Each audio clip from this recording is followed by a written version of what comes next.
Mom, I'm gaming right now! Yes. Yes, you are. Mom, I'm gaming right now! With my friends, Mom! Hey, don't do that, me! Hey, I'm here too! Mom! I'm gaming with my friends! What do you want? Hey, And I'm streaming, Mom! Mom! I'm hanging up.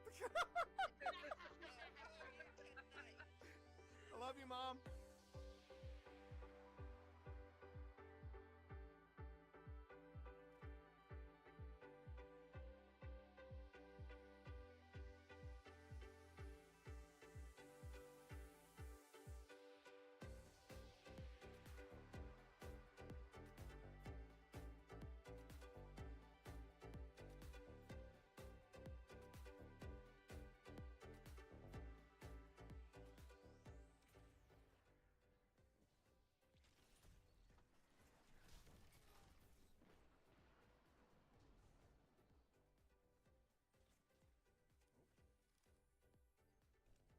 Only 5 minutes left.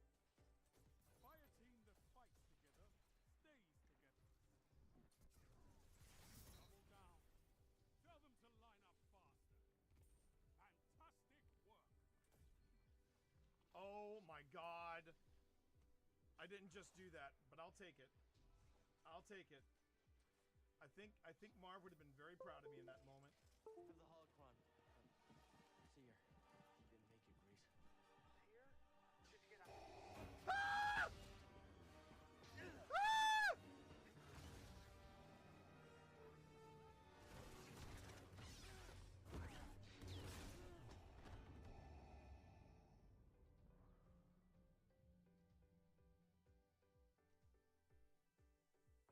I don't know what happened there.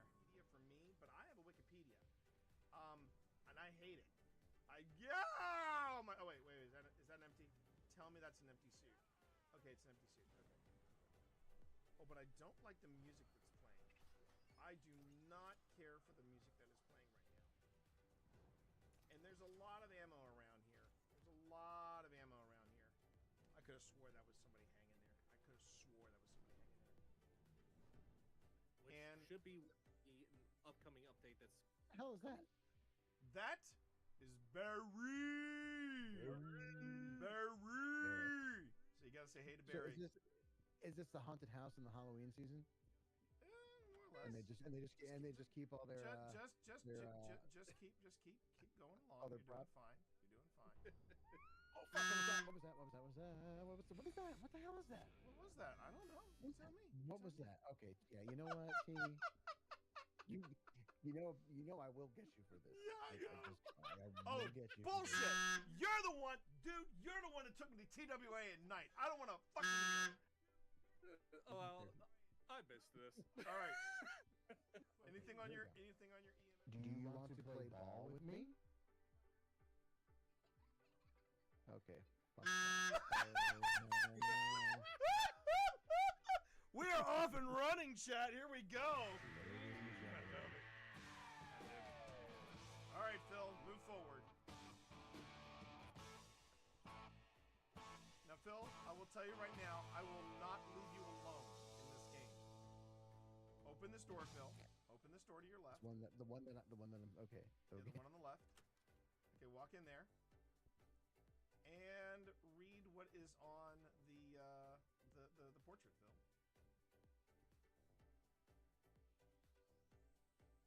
How was that? Was that you? No. Because I didn't read anything. I just heard a noise. No, just Magna.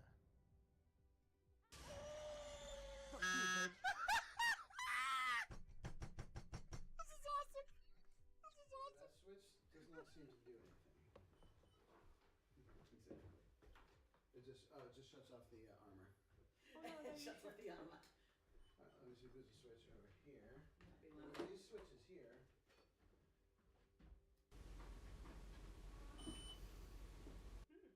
That was not us. Again. Alright. I think I heard Sabrina say mom. Huh? What? I thought you were in another room. No, she didn't say anything. Did you not? I heard that. I thought that was. I thought that was Serena. I heard Mom. Me too. I heard it too.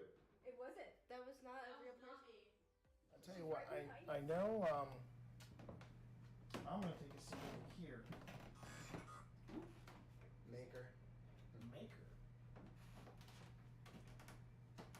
You're probably told not to speak to strangers. And that's fine. That's fine. My name is T. And over there's my... Was that you squeaking? Ooh, no, that wasn't. I heard that. Yeah, that's now I hear you squeaking. I heard What was that? It sounded like a voice. I don't... It did. Yeah, it wasn't your. Cause No, I it hear you wasn't me. squeaking It now, wasn't. and it Nothing doesn't got sound caught in like my throat. There was. I marked it, but it was a mumble. Did you heard that, right? 100%.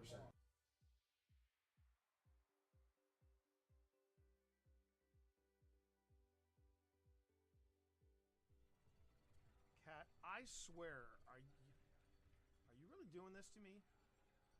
Are you seeing this? Ah! Damn it, Cat! Don't. Oh my God! The cat.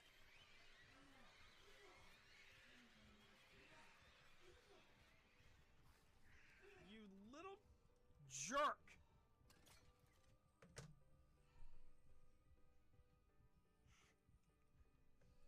Man! What did you do to my game, Cat? I swear to God. Is that still going off in there, Tina? I would like the cat balls. Someone needs some cat balls. What was that? Someone needs some cat balls. You have. What is that? What is that? Do you hear that, Pip? It's a very wow. Hang on. It's a very rushed. It sounds like a rushed whisper. Someone needs some cat balls. I'm now slowing it down to 175.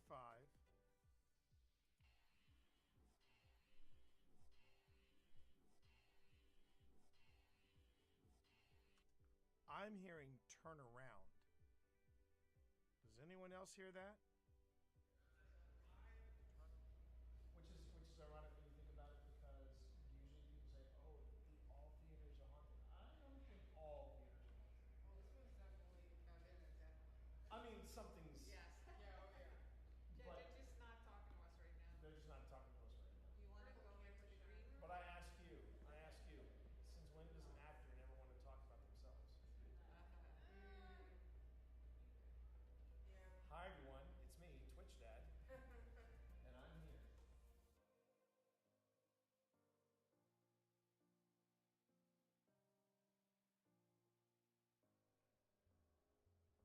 Yeah, this is where it starts to get super creepy. This is the game Cyberpunk 2077 wanted to be, chat. I'm just going to come out and say it. This is the game Cyberpunk 2077 wanted to be. So, there you go. Well, pitter patter, let's get at her. Okay. Glad I got that out of my system. Overriding it could destroy my software. But I made that choice when I hooked into that first computer and the consequences it would bring.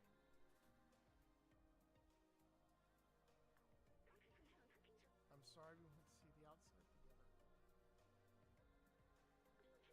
Thought I needed to carry on the memories of humanity to hold on to the past. But I see futures in companions and you. Here, let me take that off of you.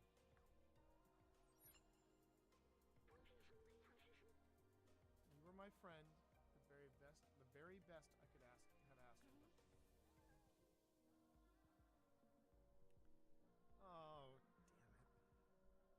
This is going to be another Last of Us ending where I cry, isn't it? I'm tearing up already.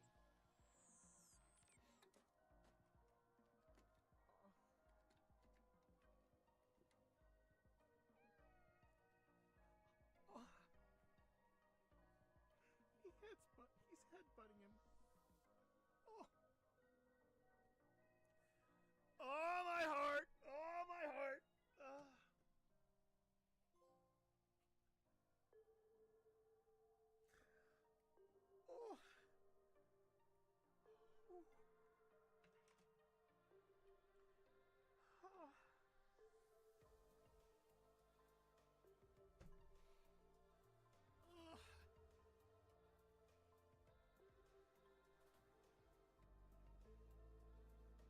I crying in a video game?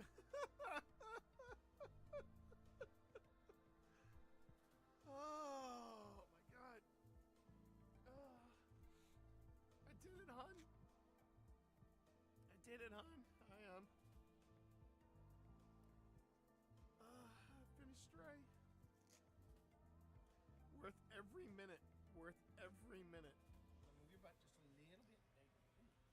What? I wonder if she's pregnant. She does look like. I was just wondering if her belly was a little bit big. Yeah. Maybe that might be why she's hungry. That might be.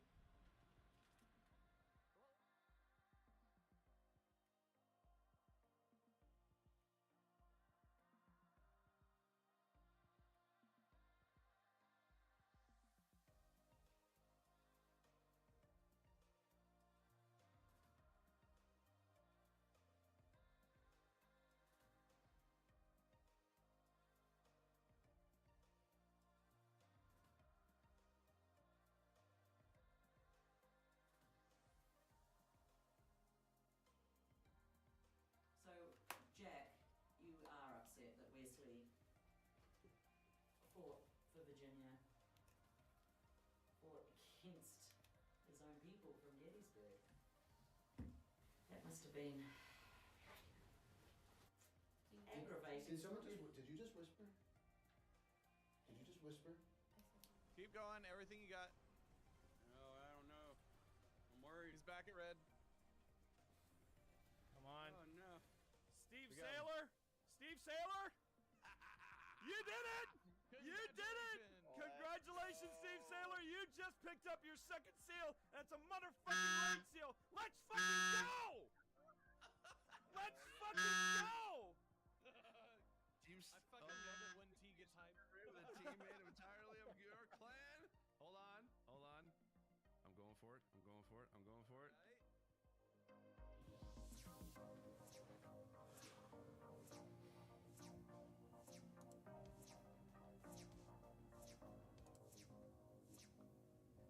Yeah, you just saw 80 inches of me touching my nipples on your wall.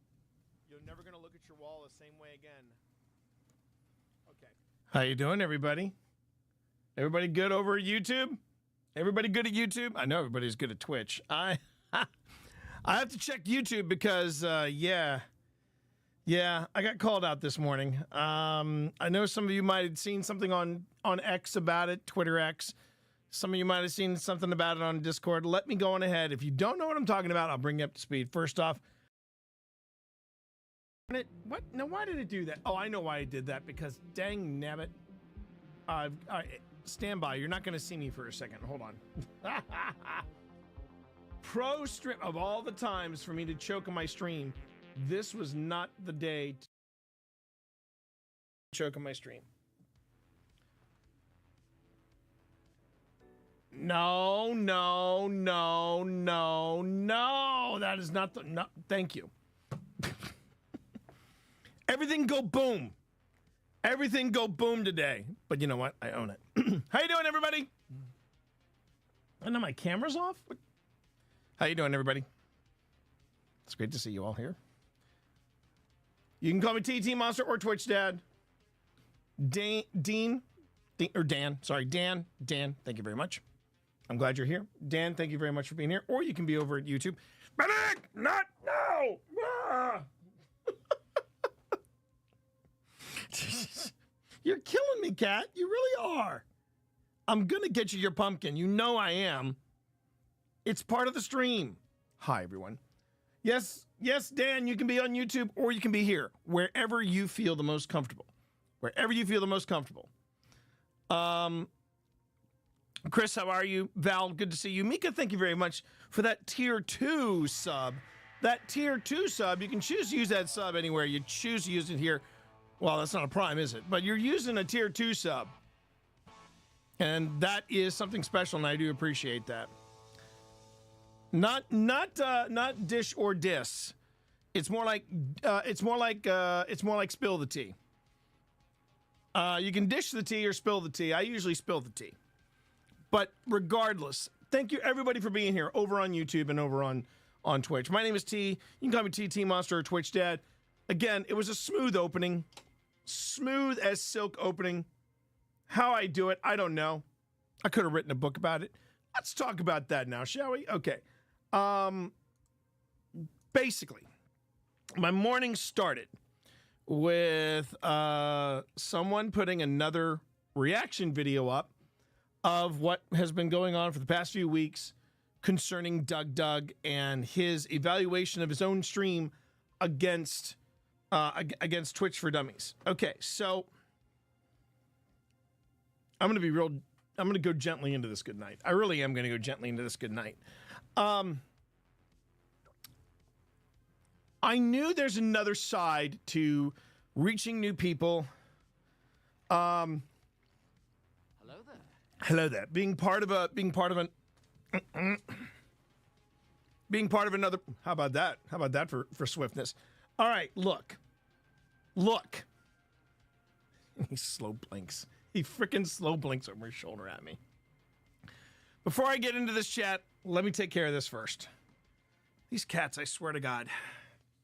These cats. Yes, I know. I'm just trying to do a live stream, that's all. Yeah, I know. Just trying to do a live stream, you two.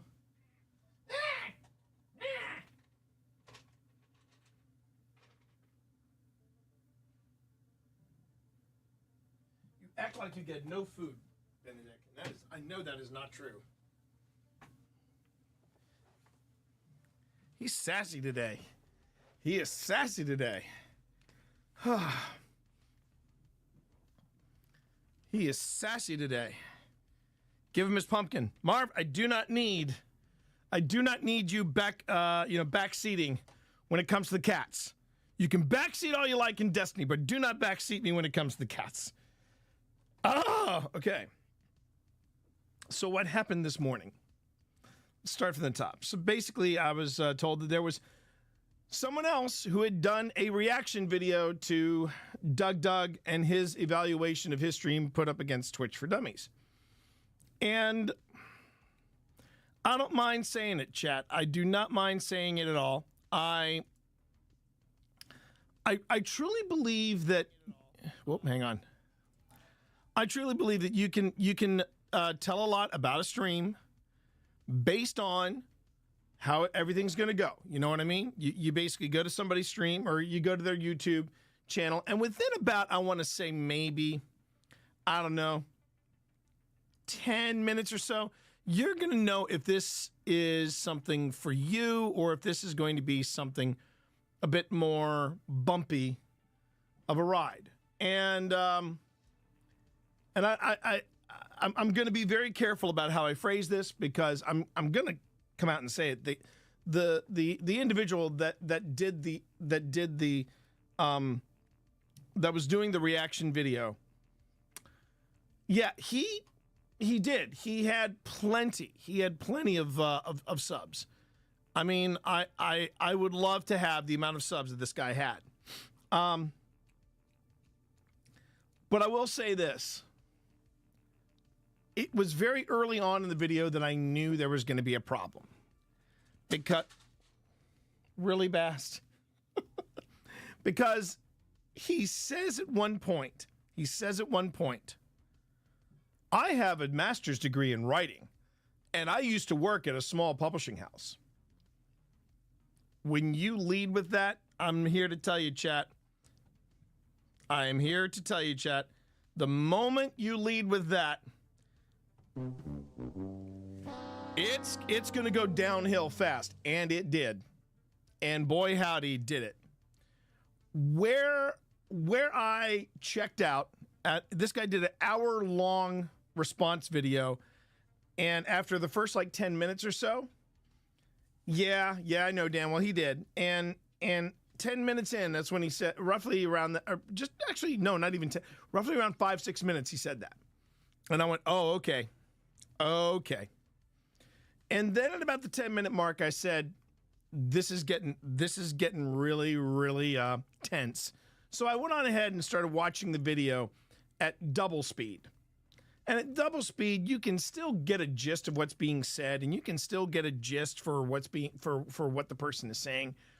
And wow, at 30 minutes, that's when I said, "Yep, I'm pulling the plug. I'm pulling the plug. I'm pulling the ejection handle. I'm out.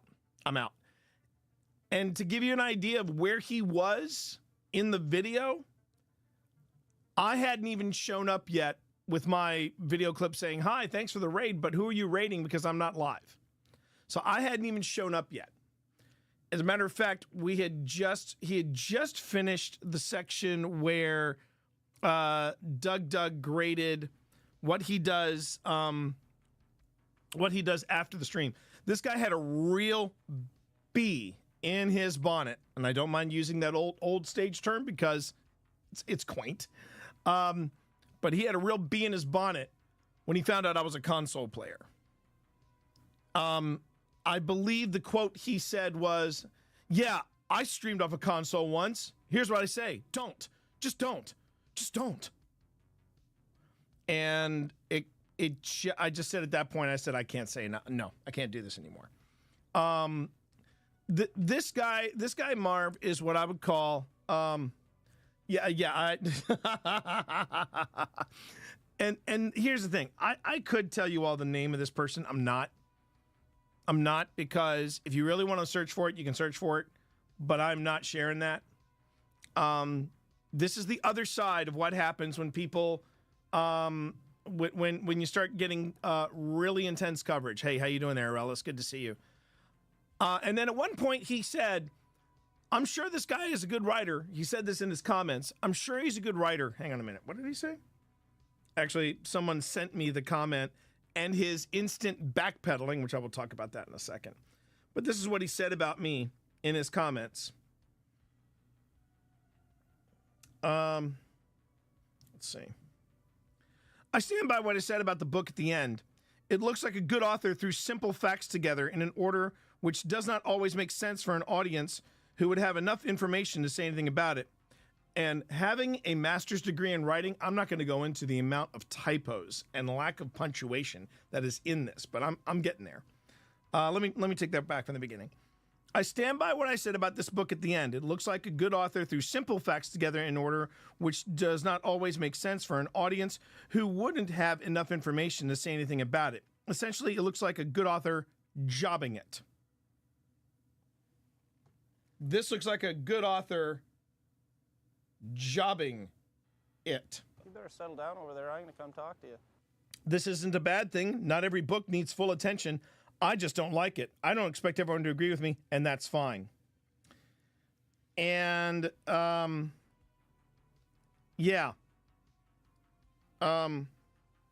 he then goes on to say, in hindsight, calling it a scam, because he does call it a scam. He does call it a scam. He actually said this guy probably is. He actually says at one point in his video, I guess this guy is writing, "Yeah, get rich quick with Twitch." And that was when I checked out. I was like, I don't need to go through this again. I do not. Then he goes on to say, the book has good information and it's not badly written. My issues are more things a content editor should have brought up, I wrote in other comments. Now, keep in mind, he hasn't read Twitch for Dummies. He is only going by the reaction video where Doug said he was skipping around. And, yeah. I didn't need that this morning. And so, but I wanted to make sure everybody knew, because of what I posted on Discord and what I posted on Twitter X. I want everybody to know if they saw it. If they saw this video or they saw this guy or what have you. I wanted you all to know that I am still in a very good headspace. And that I am not shook by this guy. Now, granted, I mean, this guy has, like I said, this guy has plenty of subscriptions on his YouTube channel that they will placate and they will exonerate him for any wrongdoing. But I know this type of individual. When you lead with, I have a master's degree in writing and I used to work at a small publishing house. When you lead with that, I know exactly who I'm dealing with. I'm dealing with a smoff.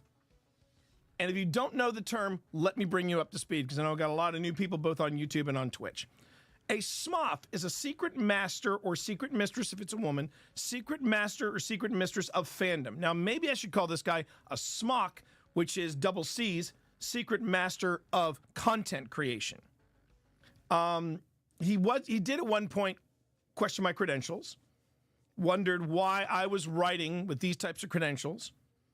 And again, like I said, I don't have a problem with that. I'm sure, Arelis, you have another name for him. I know Marv has another name for this guy. But here's my point. Here's my point. My point is that this guy is not living rent-free in my head. And on top of all that, no, you're not no, Val, please, never call yourself a smoff. Never call yourself a smoff. It is not a term of endearment. I have zero patience for smoffs.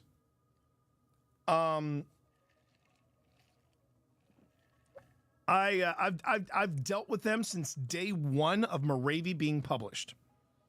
Day freaking one. And these are the kind of people that refuse to acknowledge your own triumphs. These are people who smoffin, so I guess. Lakar, thank you for that. I appreciate that. But here's the truth of it. These are the kind of people, like I said, these are the kind of people that I've met at countless number of conventions. They do not believe in any kind of boundary, whether it is social, physical, or otherwise. These are people that do not apologize. Even when you call them out with these pesky little things called facts, they will come back to you and say, well, then in that respect, I am sorry that you feel this way. I remember one particular smoff. Oh man, this was good. I remember this smoff came up to a friend of mine who is a New York Times best-selling author. At that time, 2 times over. And we were and are very good friends, this author and myself. And this guy had been a total dick to everyone on the panel because he considered himself the authority on steampunk. He was the authority of steampunk, right? But he went up to this friend of mine, Katie, and he said to her, I'd like to apologize. And this is how he talked to everybody. That's how he talked to everybody. He said, I'd like to apologize for my behavior last night. I wouldn't have acted that way knowing you were so aptly published as you are. And when Katie relayed that to me, I said, he did not say that. She said, yes, he did. Had I not been so aptly published, had this friend of mine, Katie, not been so aptly published, he would not have been as rude as he had been. You think I'm pulling this story out of my back cheeks, Liquor? Let me tell you something. Val, I don't know if Val has ever run across the same type of writers that I have, but I will tell you this. This was a little con. I had a signing with an author who shall not be named. They got shamed. It was fun. Okay, then maybe Cassie does know. Val and I, we have experiences as professional authors. It really is something. It really is something. And in the words of Terry Brooks, I'll never forget this. In the words of Terry Brooks, you can be a published author and still be an asshole. You're just an asshole with a byline. Those are the words of Terry frickin' Brooks. All right? And yeah, the smoffs are a dime a dozen. They love telling you about all of their accomplishments, but they don't give 2 craps about your own. And that was when he actually came out with the mention that Twitch for Dummies was probably, here's how you get rich quick with Twitch. That's when I said, I'm done with this guy. I'm done with this guy. You set up the signing because, and I quote, they won't terrorize you.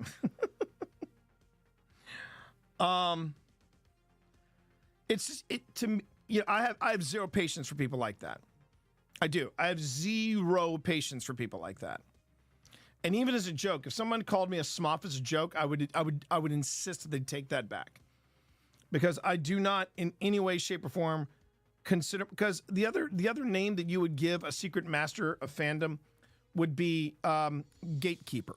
Hey, how you doing there, Zeno? And thank you for that resub. At 4 months, man, already 4 months. How about that? How about that?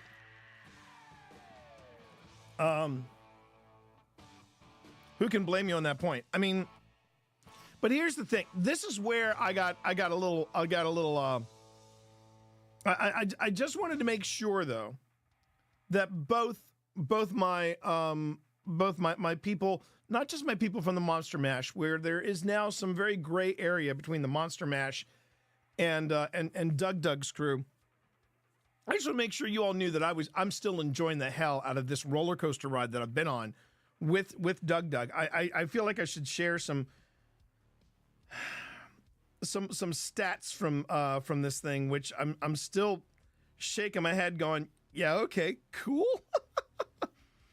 So from this video, from this one video that I did and posted it like 3.5 days ago, our subs on our YouTube channel have gone up nearly 400 subs. So you know what? I'll take that. And here's something else I want to also point out, and why I wanted to make sure everybody knew I was okay. I dared to do, at that point when I stopped the video and I said, okay, I'm not going to be able to make it through this without having some kind of aneurysm, because I could feel my fingertips tingling. I could feel my fingertips tingling. And, you know, I mean, I know the first thing that I wanted to type out was, so when you got your master's degree in writing, was this how you did book reviews or book essays? You basically watched somebody on YouTube do a quick 30-minute video, and from there you went on ahead and wrote an assessment? Because you're going to lose a lot of subtlety from books like 1984 and Frankenstein, both of which I've read. I was ready, but I said, you know what? I'm going to do this. I'm going to go, and you talk about taking your hand that's already stuck in a deep fry, and you're going to push down even further, right? 17 even with the new 1984. I decided to say, you know what? I'm going to go read the comments. I want to see if these folks are buying what this guy is selling. And what I was shocked by, and ergo the backpedaling that Secondhand actually brought to my attention, a lot of the comments that I read all seem to be, dude, you've got this completely wrong. You know, I've been at the T-Monster stream, and I really like what he has to say. And it was all these very positive. I'm like, that's a Doug fan. That's a Doug fan. You all rallied. And I know Secondhand. I know you know that I'm golden. And let that asshat talk shit for only watching Doug's video when he never even watched your video about Doug's reading the book. He said that in a comment. He will check out that video, so heads up. Good to know. Good to know. Because I'm just going to point this out. At least in my video, I am dressed for the day and not in a bathrobe. Man, did that trigger me. I was like, this dude has nearly has 100,000 subs on YouTube, and for this video, he is dressed in a bathrobe. Seriously, man? Seriously. But I noted a lot of folks from Doug. I know, man. I know, Mika. And here's the thing, before anybody says, T, do you have a problem taking criticism? Absolutely not. I had somebody say here, I suffer from ADHD, and I have a real tough time looking at your investigations because you're either jumping around or you're on one shot, and it really triggers me. And I responded with the best I could, which was, you know what? You're absolutely right. We have been trying to change the style of our approach to paranormal investigation and how we recover it and how we do it. And I'm doing everything I can to make it a better experience. So I really appreciate that feedback. It's only when you question my character and my integrity, that's when I start to go, okay,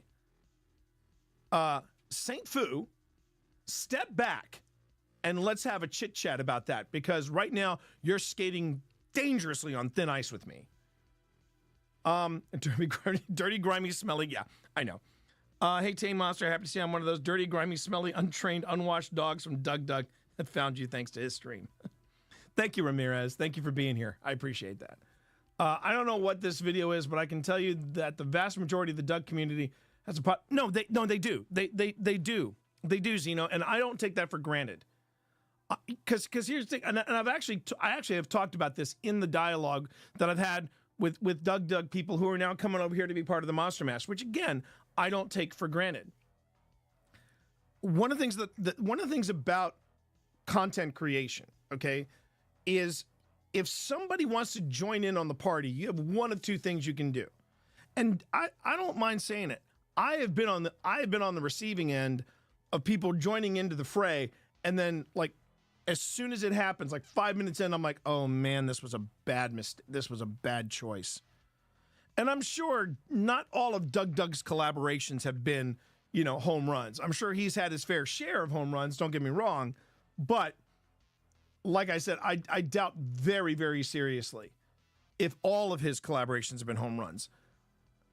Where I'm going with this, though, is that Doug took a chance bringing me into the fold when he played my video on his stream, when he was going back and forth with me in his chat. Okay? And he had a lot of choices. He could have just ended that whole thing right there and then. The fact that he actually returned my email to say, "Hey man, I just got to say, when I invited him to come to the Titan Taco Tuesday party, and he said, I can't make it. I've got too many commitments, but I just want to say, again, great job on the book. It wasn't for me, but I really appreciate this book. It's really well put together." He was saying stuff in an email that he didn't have to say to me. And that says a lot about his character. And the majority of the fans that I've dealt with Doug have all been above board, top tier, really nice people. So of course you all are welcome here, at the Monster Mash. Absolutely. That is not a problem, and it never will be a problem. I am more than okay with it. I truly am. Truly am. Hallelujah! Holy shit! Where's the Tylenol? And on top of that, I don't have a problem, again, with people that are critical of my work. Good Lord. I have had so many people tell me horrible things about me from being an actor, from my writing. I've gotten it all, and I'm fine with that. You question my integrity, and we're gonna have words, or I'm throwing hands. No, it's not feedback. Exactly, Val. That is not feedback. That is not feedback. It's okay to criticize as long as it's respectful. Doesn't seem to so difficult to understand since it's a basic life rule, if I'm correct. Yeah, but here's the thing, though. Here's the thing, Liqueur. Here's the thing. When you deal with a SMOF, a secret master of fandom, or in this case, a SMOC, secret master of content creation, they already have it all figured out. And it's either their word or no word. And they hide behind platitudes like, well, this is just my opinion. I mean, it's just my opinion. No, dude, you have a platform. Even if you are just under 100,000 people, that's a lot of people on your freaking platform. And that is a platform that you need to respect and you need to acknowledge. Not even prima donnas. I've dealt with prima donnas before there, Ellis. I've dealt with prima donnas before. I'm talking about These are the people that do that passive aggressive. For example, a prima donna will never apologize. A smock would apologize by saying, I'm sorry you feel that way. But they would never admit to being wrong. Oh, dear God, no. And I just wanted to make sure, I didn't mean to get this riled up on it, by the way. I did not mean to come on here just spitting fire and brimstone, slapping a Bible. Exactly. I can honestly say part of why I think I am so ranty McRant right now, which kind of goes against the way I like to do my streams, but you know that there's that. The thing is that the secret master or mistress of fandom, the secret masters of fandom, I've dealt with them constantly, and I don't know why I let them get under my skin, but I do. And I mean, you know, I'm sure Val has seen a few, but I've been to a few more conventions, and I mean, they're everywhere. They're everywhere. And, you know, when he led, like I said, he led his statements with, I have a master's degree in writing, and I used to work at a small publishing house. If you've got to flex that hard within the first 5 minutes of your video, man. And what he was flexing about was he was basically saying, God, he was saying that when I got the compliment from Doug on the book, he was actually insulting the book, basically using reverse psychology.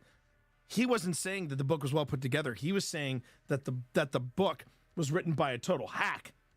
These were Doug's words. And I just sat there listening to him, thinking to myself, is this what they teach for a master's degree in writing? They're unfortunately managed to manage the art of rustling people's jimmies. Yeah, it's true, Dan. And Penguin Doug would have tried to CT. Oh boy. Penguin Doug would have tried to CT illegal black market snowball launchers. He hasn't, and I don't expect him to. This is a reaction video, and I don't expect any of that, because this is the internet we're dealing with. This is the internet. This is Doug we're dealing with, and these are Doug fans we're dealing with. Woot and Waffle, thank you very much for that. Oh, that's right. Everything reset. I forgot. Everything reset because I had to do an emergency shutdown of the computer.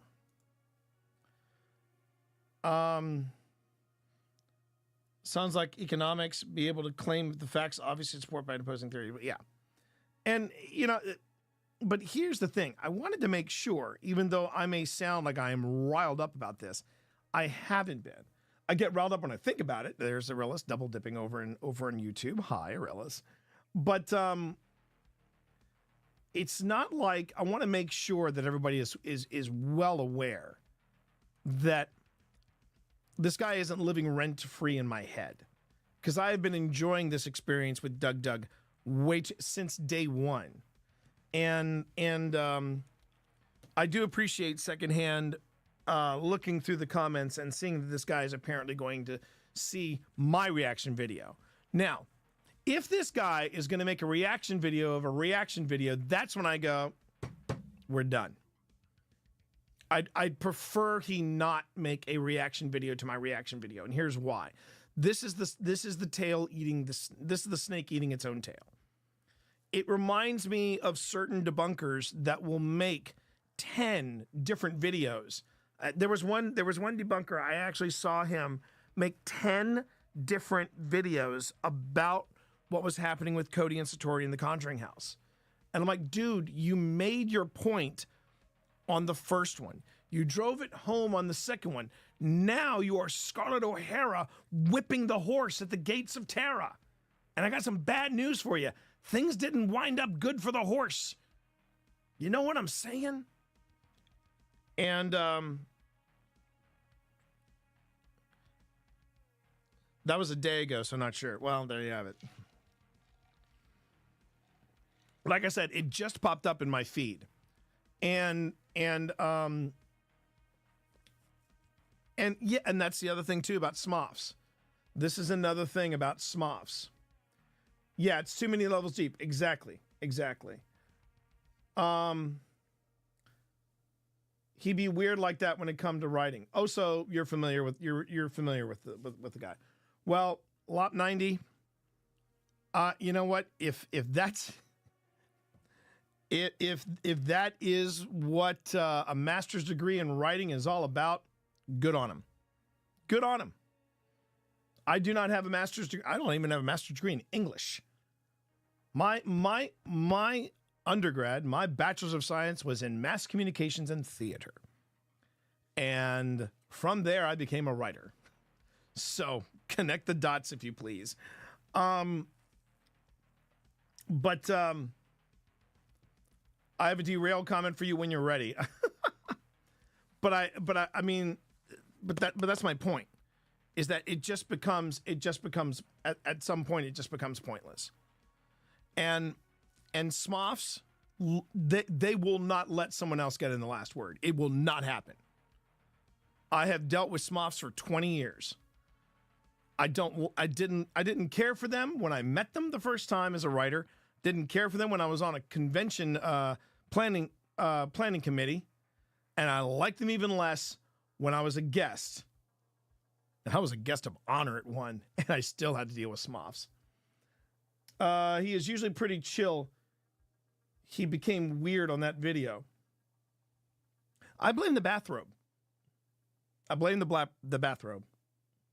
So, have a cup of coffee, have a shower, and then film. But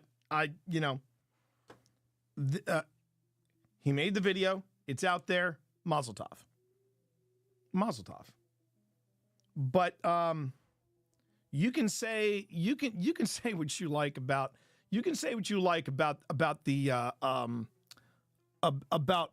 the book itself, provided you've read it.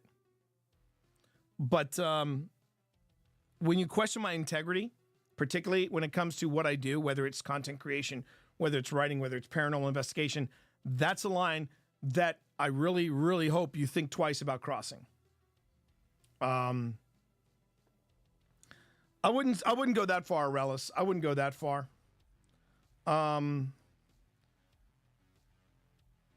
It's, and I, like I said,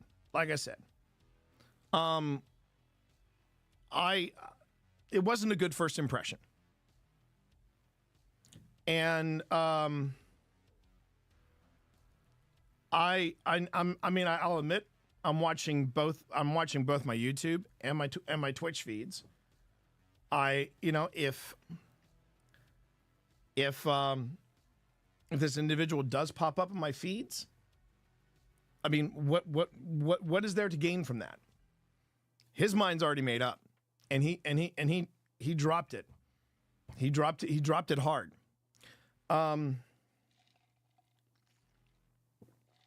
But does it take anything away from the experience that I've had with making that video, with the influence that Doug has had on this stream, and the past couple of days? Not in the slightest. Not in the slightest. This has been a really fun roller coaster, but I would say this also brings home very, very, very intently. It brings home a steadfast rule of the internet. You can have a really positive experience on the internet, but there will be people that will somehow try to muck it up. It's the same thing it's exactly the same thing with Lando Norris. There were people that were trying to be critical of Lando Norris because he shook Trump's hand at the Miami Grand Prix after he won it, his first ever win. Oh, I lost so much respect for Lando. I lost so much. Dude, one, this kid's in his 20s. Okay. Two, he's British. And 3, he was probably told by the people in McLaren, just do this. Just do this. And it did. There were people that were literally trying to take that away from Lando. And then Lando posted just a few days after, because, man, I was watching the Twitter feeds and the socials, and it was just brutal. But what happened? He posted some incredible shots of him where it was just him and the trophy, just chilling out somewhere. And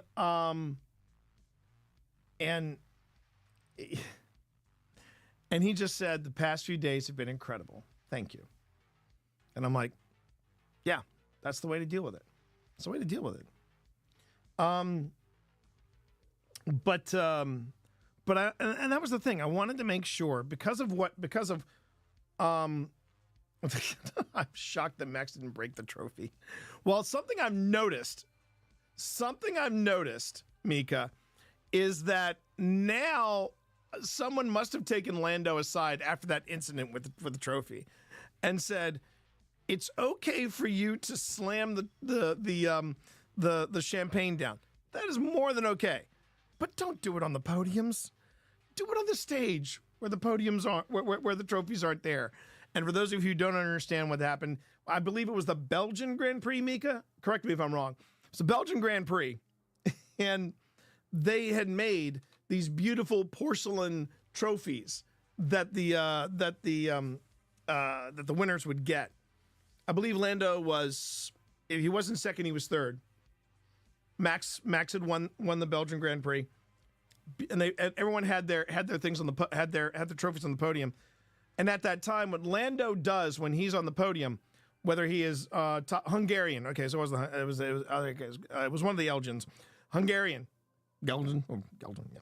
Anyway, the Hungarian Grand Prix, and what Lando likes to do, everybody has their own thing, or some drivers come up to do their own thing. And the one thing that Lando likes to do is likes to swirl around his big old champagne. He likes to slam it down so it makes a huge plume, and then he shakes it up and starts spraying people, as they do. But when he first started doing it, Lando would actually take it and he'd slam it on the podium. Not on the stage, but on the podium. And at the Hungarian Grand Prix, when he did that, he went, bam! And you watch this beautiful porcelain handmade trophy literally hop up, palm down, come down, and then literally go, and that's when physics took over. It just went boom, and then it tipped over, and then that thing was in several pieces. So yeah. I love that. I love that knucklehead. I do. I love that knucklehead so much. But it was a good race, and yeah, I'm not likening myself to Lando, but I like the way he handled the criticism. I did. I like the way he handled the criticism. And after what had happened to me in the past, I didn't want people mounting up, lighting torches, sharpening pitchforks or anything else. I did not want any of that, and I still don't. That is that guy's perspective, and more power to him. It's wrong, because that was what he believed were my intentions behind Twitch for Dummies were totally wrong. And what he was interpreting as the as my lack of knowledge, I'd be the first one to say, when I wrote the first edition, I could have done better. When I wrote the second edition, I felt like things were a little tighter. I'd be the first time. I would say that without question. I would say that without question. I could have done better on the first edition. Got a second edition. I'm like, okay, changing that. And I did a lot of different things in the second edition. I learned a lot, and I'm still learning.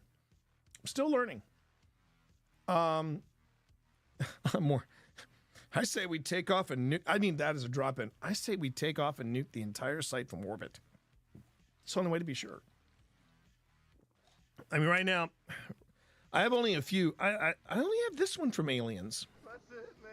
Game over, man. It's game over. It is. It is. But the thing is, Liqueur, the thing about learning is when you put your words down on ink, you're held accountable for that. Which is why you sometimes hear writers talk about things like, "Oh, I wish I could have written this differently. I wish I could have written this differently." You know, and then there are some authors that try to retcon themselves. And I at one time I was very much adamant. It's like when you write it and you get it published, it's out in the wild, it's released, let it go. But here's the thing, I'm coming up on the 25th anniversary. Or no, I'm sorry, 20th anniversary. Yeah, no, 25th. Yeah, I'm coming up, the 25th. Exactly, secondhand, exactly. But I'm coming up on the 25th anniversary of Moravia, my very first novel. And the novel, Moravia, it needs a rewrite. For one thing, it didn't have an editor. And I'd be the first one to tell you, if you don't have a good editor, you are effed as a writer. You cannot edit your own stuff. You're too close to it. And there was a lot of things that I disagreed with Lisa about Moravia. There were a lot of things that we could have just left alone and everything would have been fine. But man, we went round and round on some things. And yeah, there were some scenes that could have been cut. There were some scenes that I hear you, Val. That was Val's first book, not Your Father's Horseman. Genetic Cactus, hey, how you doing? Good to have you back in stream. But I do think with the 25th anniversary coming up,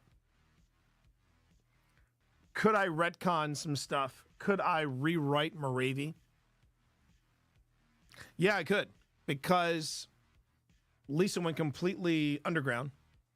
I have attempted several times to reach out to her, and editors matter, which is why I want to get my writing done this week, so the editor doesn't have too much time to spend fixing things. He's already swamped. Exactly, Mika. Exactly. And a good editor doesn't rewrite your stuff to where you can't recognize it. A good editor makes you a better writer. With a name like Genetic Cactus, you think I'm going to forget that? With a name like Genetic Cactus, come on. But again, I don't know. I don't know even if I wanted to read. Here's another thing I've been kind of adamant about. I left Moravia many, many years ago. It's the 25th anniversary, and I remember, I think it was Pip. Pip asked me, "Do you want to do anything different? Do you want to do something?" And I'm like, I don't know. And I do know that if I were to do a 25th anniversary edition of Moravia, two things would disappear from the book. One would be Lisa's name. I hate to say it, but Lisa's name. Because when I look at that book, I know that after I made the cuts that I would make, most of it left would be the changes that I made. The second thing I would remove from Moravia, the Chronicles of Rafe and Ascana, are those goddamn elves. I mean, no lie, those goddamn elves. Hard no. That was one of the points of contention. Lisa insisted, because it was a fantasy novel, we needed some fantasy elements. So we had to have these very Tolkien-esque elves. And I was like, but we have magic. We have magic. We have magic users. We don't need elves. We need elves, T. It's a fantasy.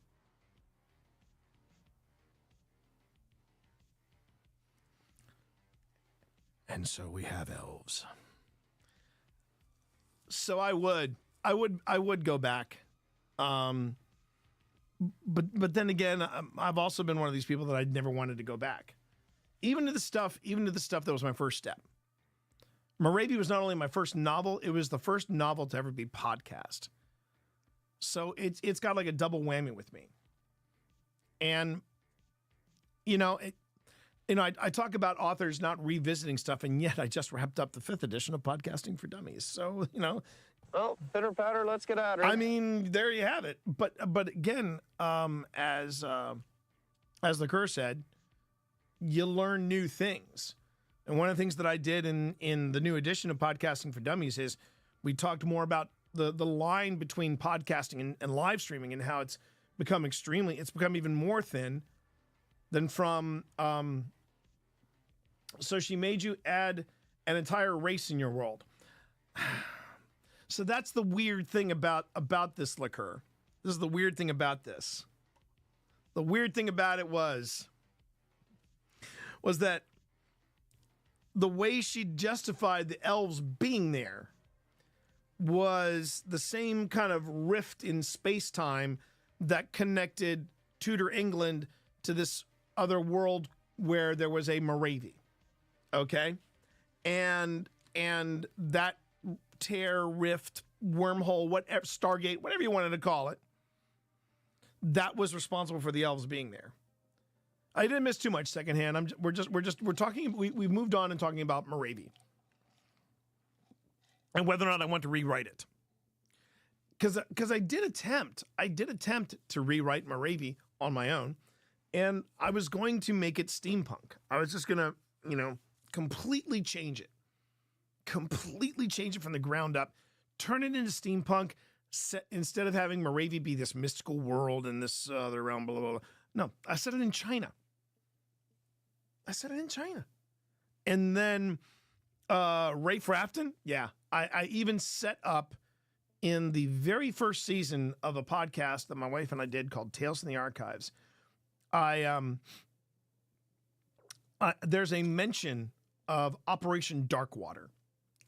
And it was a mission that Eliza, it was a black mark on Eliza's ledger. This Operation Darkwater, and there's a drive-by about mentioning something about Captain Nemo. So I kind of, that was the first seed. The second seed was there was a podcast that we did in conjunction with the steampunk series that my wife and I wrote together, and it's called The Ministry of Peculiar Occurrences. It's called Tales from the Archives, and in season 1 we did this thing called Darkest Before Darkwater, and it was my rewrite of the very first chapter of Moravi, and it was rewritten from the ground up. Some of the same characters, but different circumstances. Like, I believe if I recall, Moravi opens in a sea battle, like in the pitch of a sea battle, and the captain is dead, or the captain is dying. So basically, you see a battle from a captain dying on the deck of his own ship. So that was the opening hook, right? That was the opening hook. In Darkest Before Darkwater, I had them in freefall. I had several characters, all of them the same characters, maybe one or two differently, but they were all in this escape pod, and they were basically in free fall, and the chutes weren't working.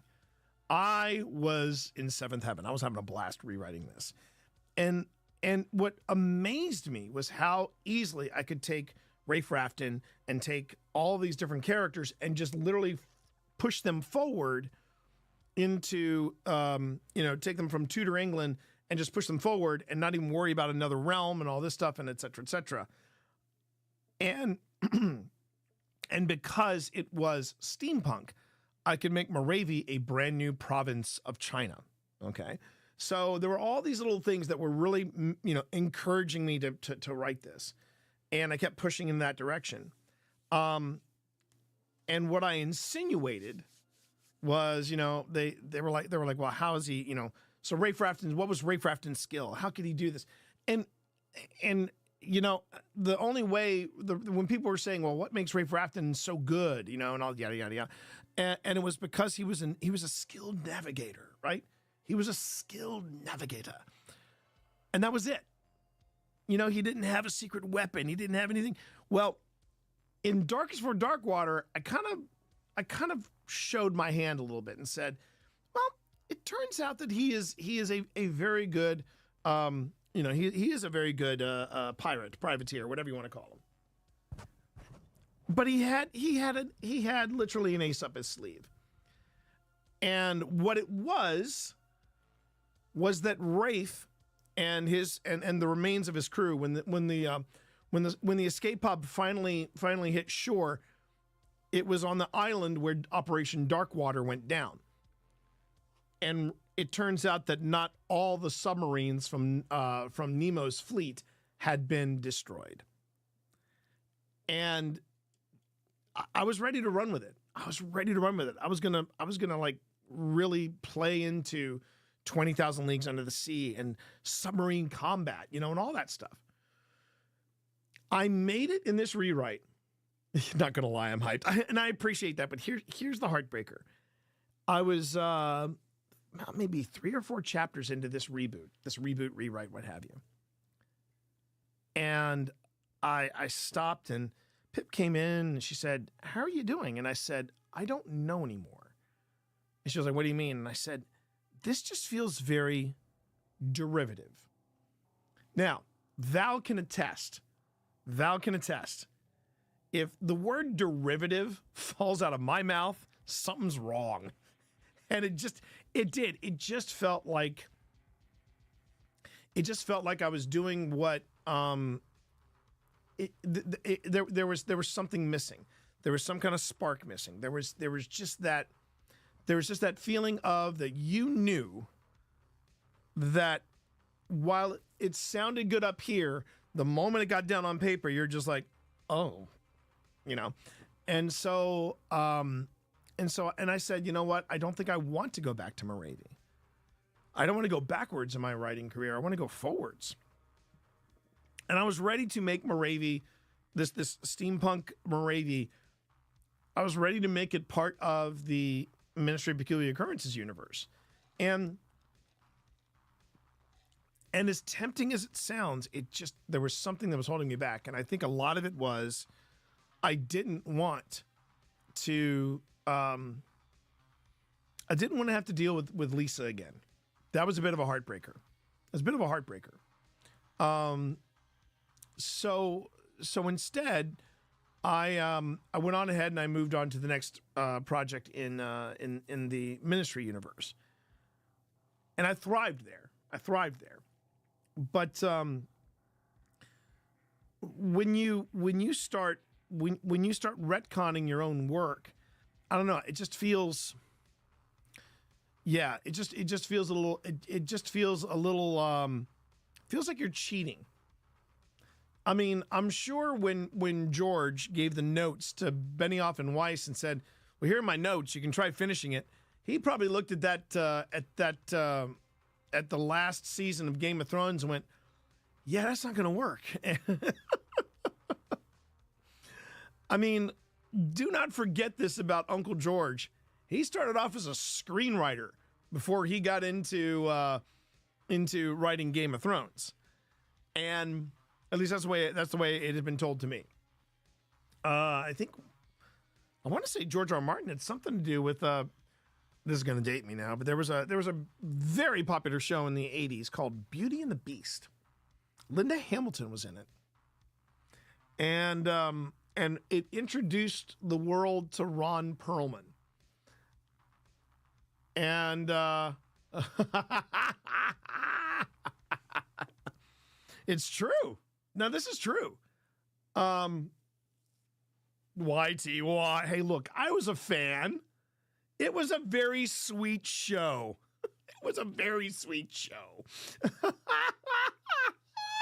Oh, no. It was a very sweet show for the 80s. But I think I want to say, now I got to look. I got to look it up. I got to look it up and see and just see what his, let's see. Let's just see. What is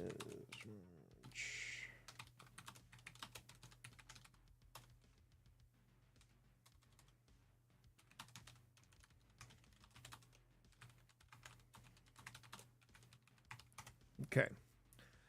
George R. R. Martin, who would later write Song of Ice and Fire book series, were later adapted in the acclaimed television series Game of Thrones, was a writer and producer on the show Beauty and the Beast.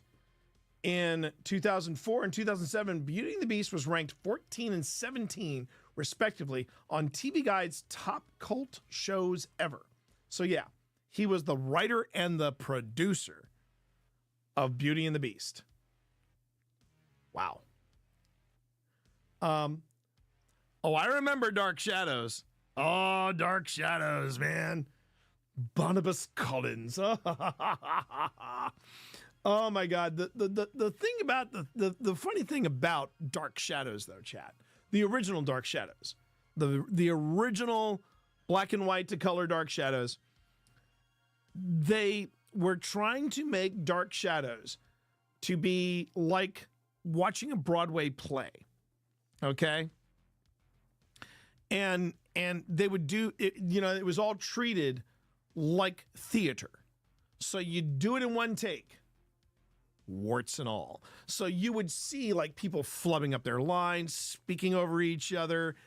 And sometimes, and the later the show got in seasons, it just became bigger and bigger of a train wreck. You would see crew members like sprinting to get out of the shot. Oh my God, that you would actually watch the show to see what would happen next. By the way, T, I saw the post this morning. What's up? With genetic, I'm not gonna rehash that. You can catch it in the VOD. Long story short, or the TLDR of it was, someone did a reaction video, made some pretty wild claims about me and my integrity. And I just wanted everybody to know that I was good, that I was okay, and that, my head's in a good space, and it is, and that it hasn't in any way, shape, or form, sullied this terrific experience I've had with the Doug community, who are becoming part of the Monster Mash community. So yeah, I would say that's TLDR of it. Oh, Liqueur, it was ridiculously goofy. And of course they had this very distinguished gentleman playing Barnabas Collins, the family vampire, as you do. And that was the other thing about Dark Shadows. You look it up, everybody, and it's a parade. It's a parade of every kind of monster, horror, gothic trope that you could think of. The early seasons of Dark Shadows, they didn't really lean into the goth. But then they took this weird turn with Barnabas Collins being a vampire, and they were like, "Oh, let's do more of this," because it skyrocketed their reviews, or sorry, not the reviews, their ratings. But what gets funnier is that this show ran for a long time, and the gentleman that played Barnabas Collins, bless him, he was trying to in the later years still convince people that he was still that distinguished high cheekbone gentleman, but no, he was aging like really quickly. And a lot of the cast that had been there since the beginning, they were all wearing a lot of rouge in their cheeks, and they had heavy eyeliner. Even the dudes, some of the dudes had guy liner that was like it made the Crow look timid in comparison. It was the Dallas Dynasty for us weird people. There you go. That is a fantastic way of describing Dark Shadows. Absolutely. All right. Now, what are you going to do here, buddy? I suggest you go back to your tree. Yes. Go back to your tree, buddy. Come on. Bast is not around the corner. Go up to your tree. And I'll get you your pumpkin at 8 o'clock. Okay? All right. So, everybody, let's fire up the wave motion gun, shall we? So, truth be told, I did not expect to be chatting for over an hour. I really didn't. I was running a little late because there were some like last minute comments that came in that I wanted to make sure I got some responses to. I wrote a small book to Beardo today. And I think before we get into the footage review, I probably should share with you the comment if you haven't seen it. Oh, you wanted to derail me with a comment, so go ahead, Val. Go ahead. I'm just logging into Creative Cloud, so go on ahead and do that.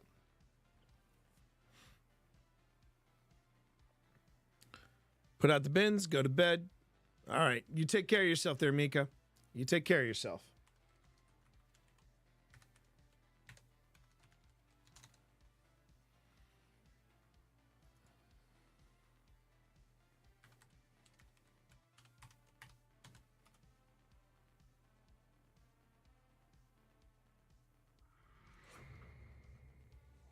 Hey, yo, look at that. Dill Girl with a follow. Thank you very much for that. Certainly do appreciate it. I appreciate that. Thank you so much. All right.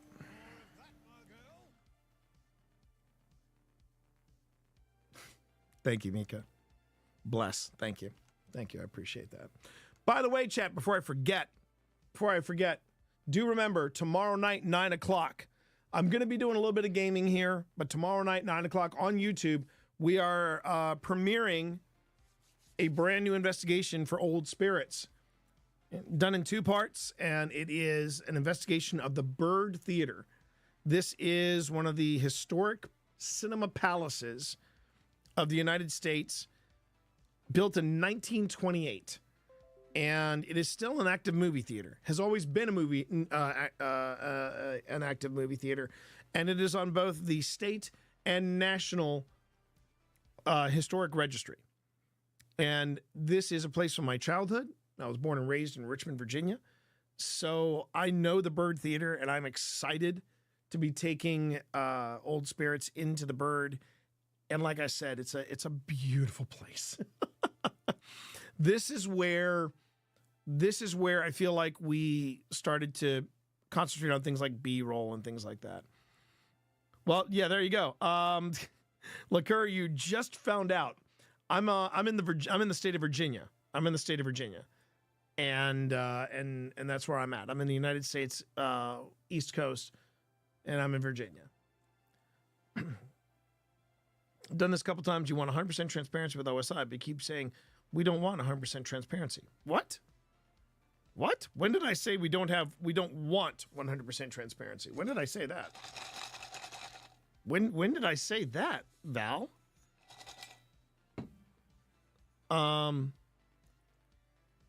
Because, 100% transparency, I'm doing it right now. I'm about to do some footage review with you all. So, yeah, I have no recollection of saying I don't want 100% transparency.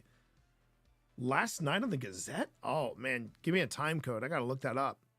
I've got to look that up because I do not recall that at all. Wow, okay.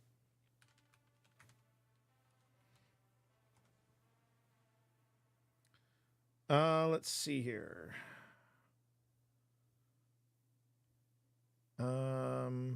Looking for. That's from a year ago. Man.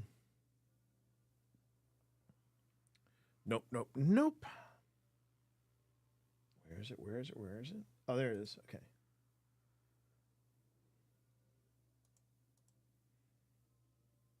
And I'll tell everybody, I'll or at least I will share with everybody. How are we all doing? There he is. Oh wow, it's already gotten 3 likes. That's cool. All right. So first I'll send everybody the link to what this is a reaction to. Yeah, please, because I don't recall saying that at all. All right, Chris, you have a good night. So here's the link for Twitch. Here's the link for YouTube. And this was a pretty decent conversation. So I got some news for you. If and that's a big if I decide that I want to go even deeper into a reply / thought process about it, I will be doing this probably as a deep dive for the Grim Gazette next week. But I kind of wanted to share it with you all now because it was this was one of the other reasons why I was late tonight, because I was typing all of this out. What got me into investigating? That's a great question. I'll go on ahead and hit that now. So what got me into investigating was playing Phasma with my best friend. I don't mind saying it. If you go back and watch the early episodes of, or actually the first 2 seasons of, we're only on season 3, but the first 2 seasons, we say in the opening credits, it all started with a video game. And what happened was, hi buddy, can I help you? Yeah, that's what I thought. But it all started with Phil contacting me saying, hey T, there's this new video game coming out and I've got to try it and I want you to do it with me. And it's called Phasmophobia. And I was like, well, what is it? And he goes, well, it's basically you're doing paranormal investigating, but the ghosts are trying to kill you. And I said, oh, that sounds great. So we started playing Phasma together. And once a week, this was during the pandemic. And once a week we got together and with the same people. And we just had a great time just scaring the pants off of ourselves in Phasmo. Now, at this time, Phil was also doing a podcast, and the podcast was called Don't Turn Around, and it was about people who have been affected in some way, shape, or form by the paranormal. And he was having a heart-to-heart with one of his guests, and the guest said, you know, you live in Virginia. There's a lot of places to see in Virginia, and you're in a very central spot. You know, you could be in Gettysburg and back in a day. And they said, you should start doing this. So Phil reaches out to me. We're just coming out of the pandemic. It's May of 2021. We're coming out of the coming out of the pandemic. And he says to me, "Hey T, I wanted to ask you something. We had just finished playing Phasmo, and you know it's late. It's like nearly 1 a.m. And he says, I just was curious. Do you ever wonder about doing this for real? And I said, like what? And he said, ghost hunting. And I went, do you have a place in mind? He not only had the place in mind, he had a reservation for us, both to stay in the adjoining hotel and to go to the event. He had a date. He had the time. All I had to do was say yes. And I did. And it will be 3 years it'll be 3 years this July. Yes? Yes, secondhand?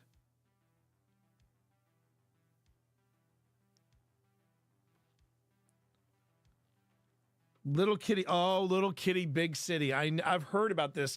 This is like the game that this is the game that if you want Stray without all the heartbreak, yeah, Little Kitty, Big City, yeah. Depends on how much footage I can get through. Not a furry, I promise. Thank you for using that Prime sub. You can use that Prime sub anywhere. You chose to use it here. Not a furry, promise. Welcome on into the Monster Mash. I appreciate you. But that's what got me started, literally, was playing Phasma with my best friend, and then Lop 90. That's what happened. That's what happened. Next thing I know, we're doing this on the regular, and it's been so much damn fun. It has been crazy fun. And on top of that, as I tell people, I can't tell you for sure if there's an afterlife or if ghosts exist. I can't tell you that after 3 years. Nope. Can I tell you that some weird shit has happened to me during those 3 years? Yeah. Oh yeah. There's been stuff that has happened to me that I cannot explain, which makes it paranormal. So, that being said, no problem at all, Op 90. No problem at all. But here's the thing about Beardo. So Beardo, in the links that I sent to YouTube and to Twitch, Beardo just did a really fascinating deep dive, open discussion kind of thing concerning another group called, these guys are called Mindseed TV. And I'm the first one to say I am not necessarily a fan of Mindseed TV. they don't necessarily do it for me. Okay, they don't. They are a little too, you know. They're a little too. Let's just say, if you are running away from a paranormal experience, you're not doing it right. Just you know, hear me out on that.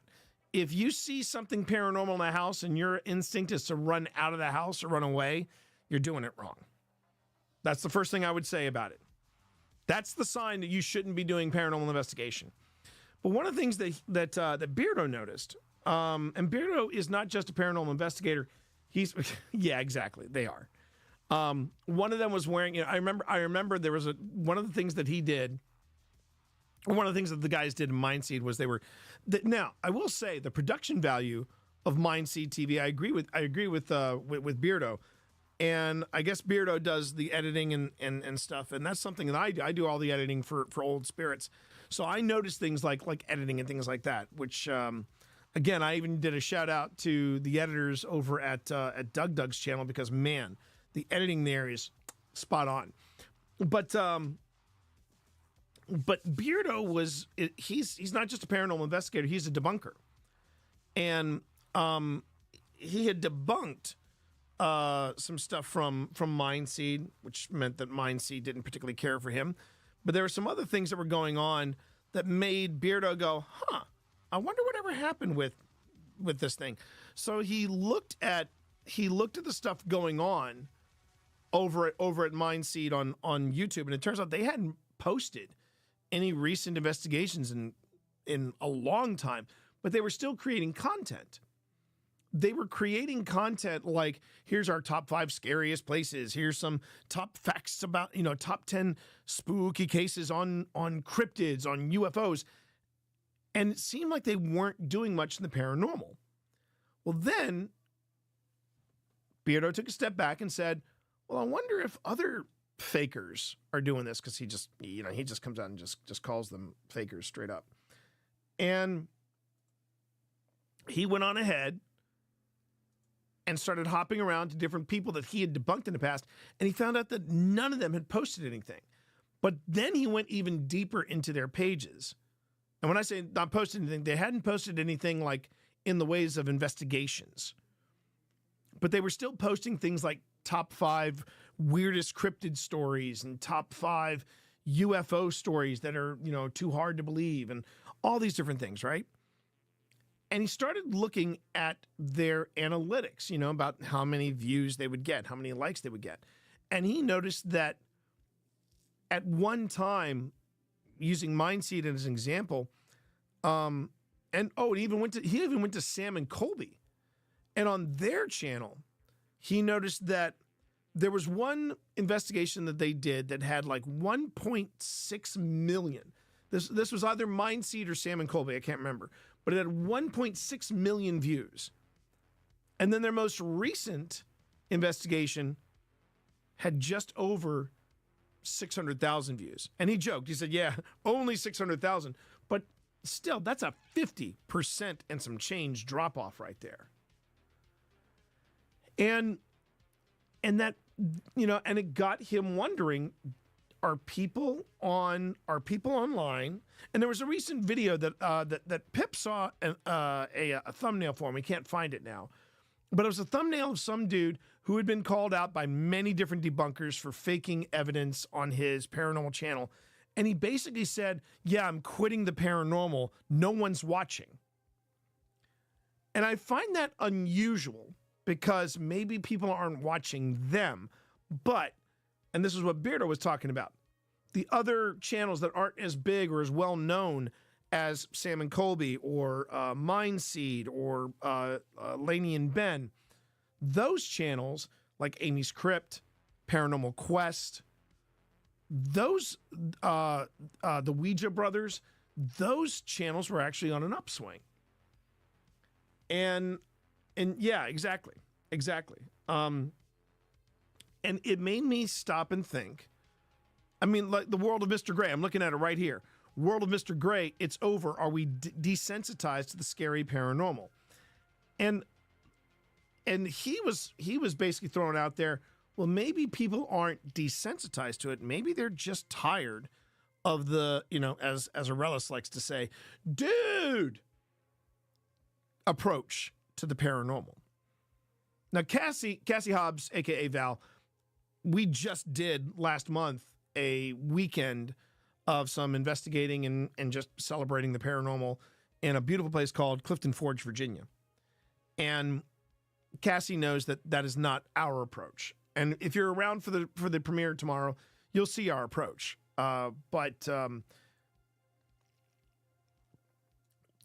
this was what Beardo was talking about. Did he think that the interest in the paranormal, which is what a lot of these fakers are talking about, they're saying, "Oh, it's over. People aren't interested in the paranormal anymore." And Beardo said, "I wonder if it's that they don't have an interest in the paranormal, and it's more about we don't think that your approach to the paranormal is the right one."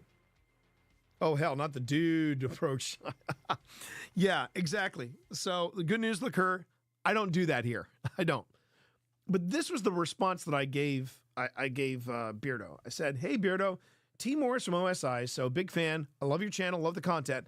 So much, in fact, I still want to show you Gettysburg if you and Mrs. Beardo ever come over to the east coast of the USA." And that is true.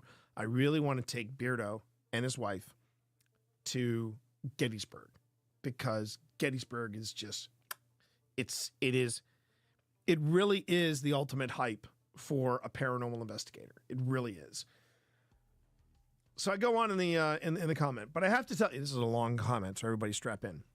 But I have to tell you, this is the greatest bit of content I've ever seen from your channel, and I agree with that. See, when you were posting this, I was busy working on paranormal content. I would argue that, yeah, since our launching of season 3 of Old Spirits, we're actually seeing an uptick in our analytics. Now, admittedly, if you're looking at our content, the numbers are kind of everywhere. And there are some bits of content that we can't count as they are those lightning in a bottle moments. For example, this week, I posted a response video to Doug when he put his Twitch stream against my book, Twitch for Dummies. The response video been killing it in views, comments, and all that. Not paranormal, but fun AF. However, our subscriptions are up. Our views, especially for season 3, are up. OSI made partnership in roughly 2 years, which I think is good, and we're still keeping our day jobs. But I do think our numbers are steadily increasing. I would like to think that part of the reason is we are exploring some places, with the exception of Gettysburg, that many people do not know. We're getting lucky in that places that have never been explored are calling us to do something there. Additionally, OSI produces content in seasons. We usually break after Halloween, do a holiday special in December, and then go dark until March, April, which means new investigations happen between September and February. I think it is important that a seasonal content would benefit all YouTubers so they won't completely burn out on content creation. I also think that OSI didn't just limit our channel to paranormal investigations. We also have short content we call 5-minute paranormals, where we offer advice, do product reviews, and occasionally review other content. Then we have Phil's podcast, Don't Turn Around, which was the catalyst for us getting into the paranormal. Finally, we got the Grim Gazette, which is our weekly weird news and paranormal deep dive magazine. And full disclosure, I featured you in issue 13's deep dive. I think fakers are leaning more to these top 10 lists as it's variety content. It feeds the algorithm, and they are or can be easier to put together than a full investigation. I think other paranormal teams, yeah, I'm looking at you, Amy's Crypt and Paranormal Quest, might turn to content like this because it's easier to produce and can add a lot of value to your channel, provided you are thoughtful in the content, subject, and its production. I don't believe in content for content's sake. This is why we make sure whatever the content we're producing is relevant to what we do at OSI. And when people do discover us, we have a lot to offer them. I got more, but I wanted to read Val's comment. As someone who watches a lot of paranormal video, the big problem I have is that after a while, the fakers all look the same. It's true. You can intersperse them, but Amy's Crypt, Ouija Brothers, and OSI aren't, even when nothing terribly paranormal happens because it's original content. And that's true. That's very true. yes, I do think the YouTube community and the paranormal community within are demanding more authenticity from their investigators. Pointing in a random direction off camera and screaming, "Dude," isn't cutting it anymore. They want people with a clear head and an open mind to come into a place and see if anything is there. And if there is something there, what exactly is it? And with teams like Amy's Crypt, Paranormal Quest, Haunted Horizons, by the way, I do want to do a quick shout out. Adelaide's Haunted Horizons. It's two old women from Adelaide, Australia, and they're basically spending their kids' inheritance, traveling the world and going on ghost hunts. And these two ladies are absolutely lovely. This is if your Graham goes on a ghost hunt, and they're just delightful. They're absolutely delightful.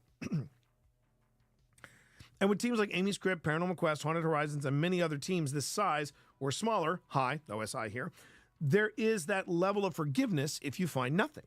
When something does happen, though, it's not only impressive, it's surprising and pretty intense. There is change in the air, and I'd love to hear what you're seeing numbers-wise in a month or two, seeing if content is still changing from the fakers, and if their analytics are still continuing downward.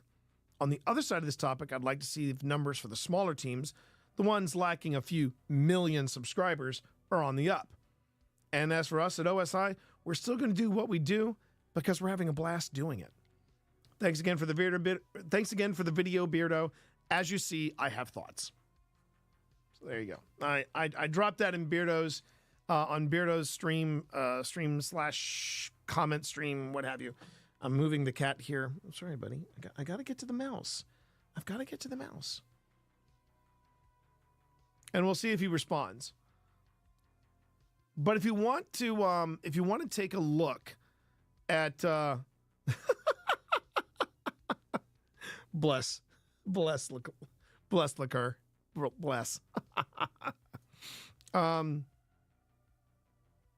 Spoopy just commented, sorry for not commenting till now. This game can get a little crazy. That has been the reoccurring theme on my comment stream. Sorry for not commenting sooner. This game can get a little crazy. I just, I'd tell you something else too. This whole thing with Doug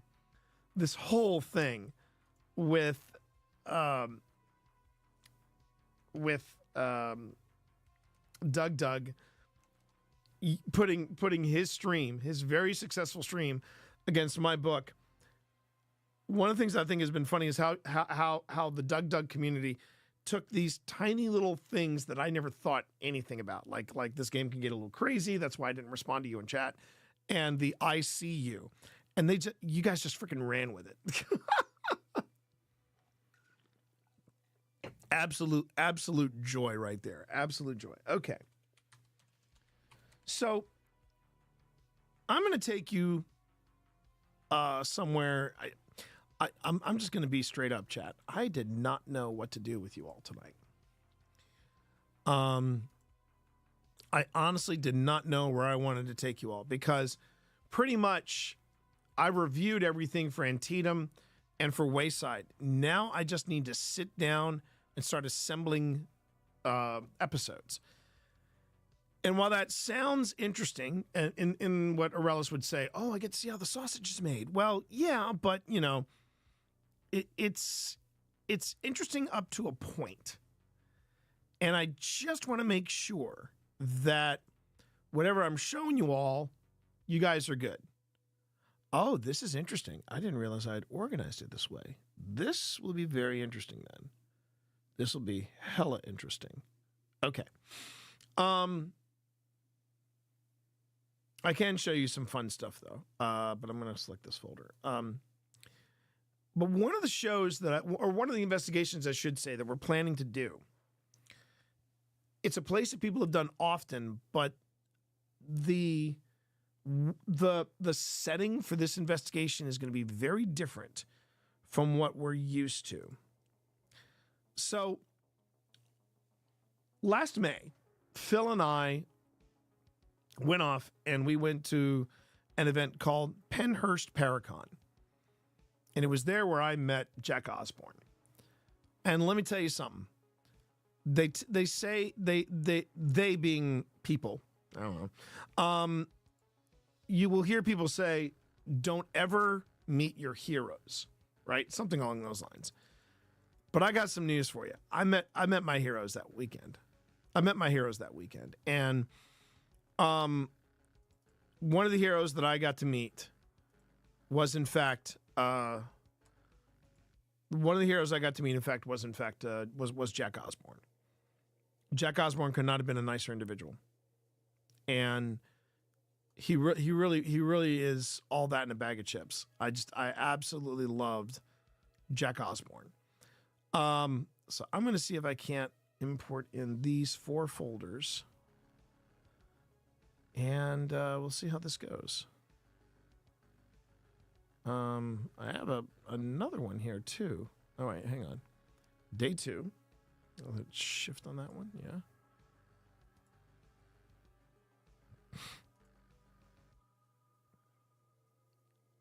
What do you mean you can't bring in those movies? Come on. That's some. Sometimes I get a little miffy with Premiere. Sometimes Premiere does not want to make my life easy. What? Why doesn't it like the .mov files? They're .mov files. Come on, man. All right, so what about the infirmary? Import the folder.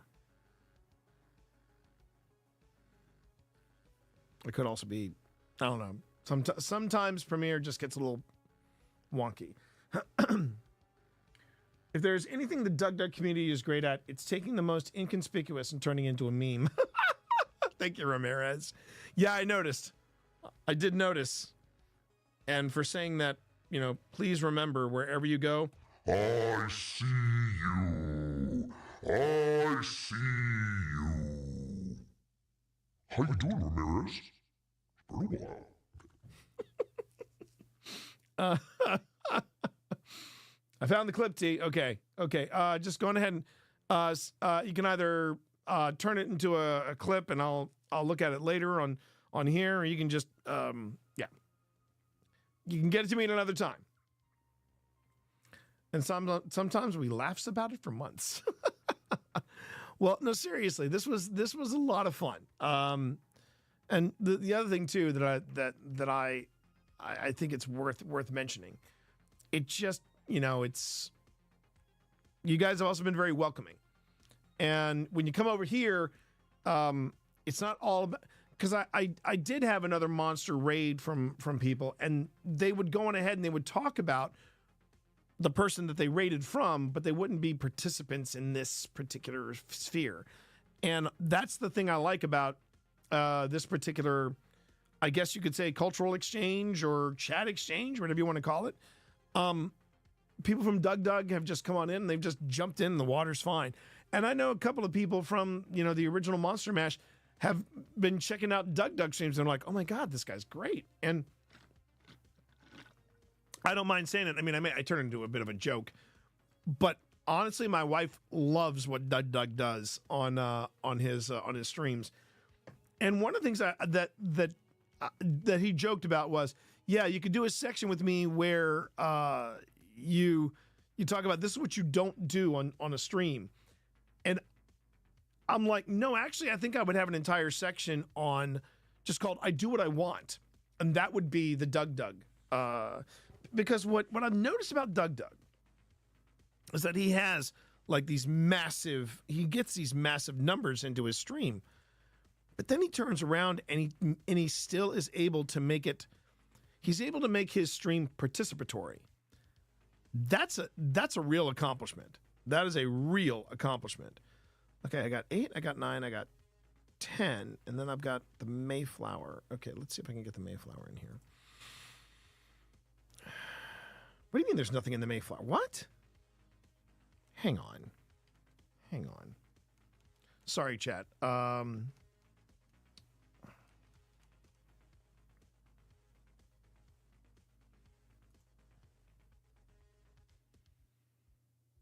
see. That's not it. There it is. Okay.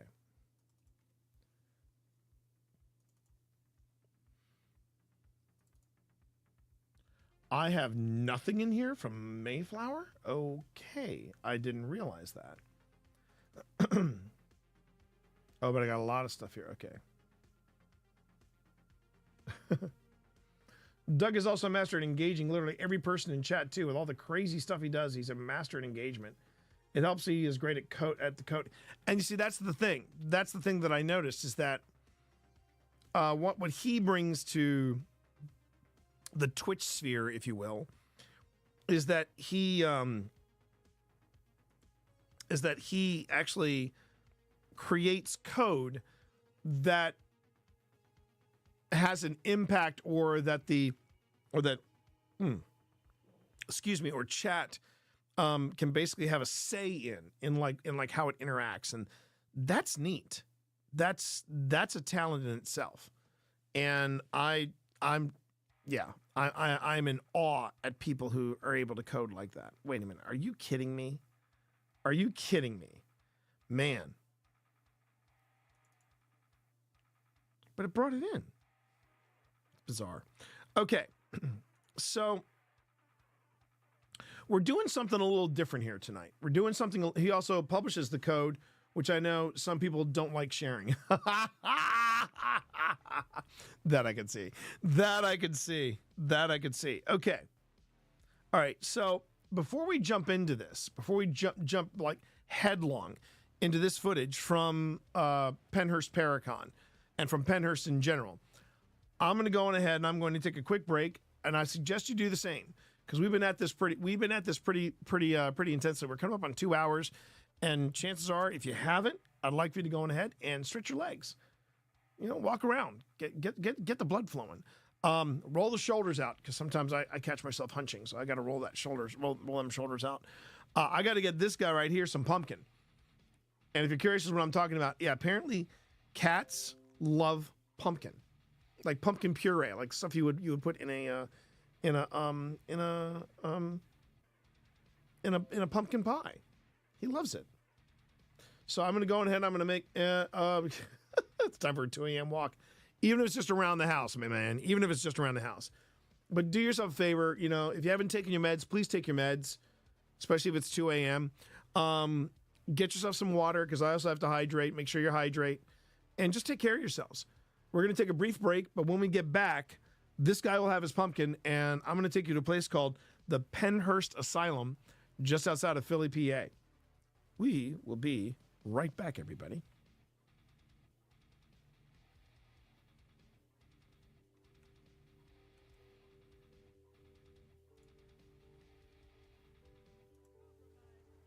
I'm going to go look for the invader. I'm willing to bet probably Steps.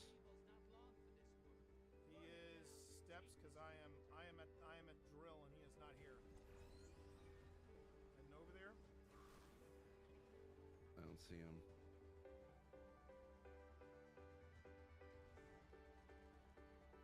Yep, there he is. Got him? Woo! Let's go, baby.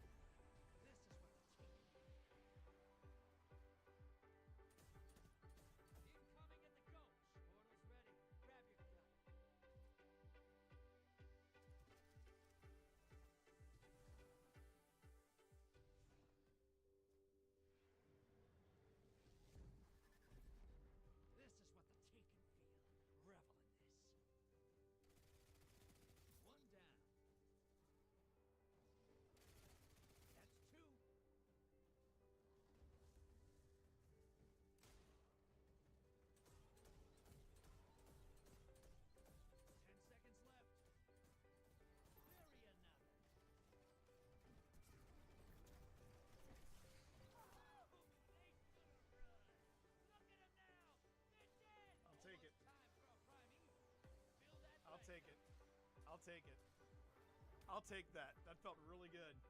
That felt really good. Come on, give me some hype in chat. Give me all your hype emotes in chat. Let's go, Do baby. it. Do it. Do it, baby.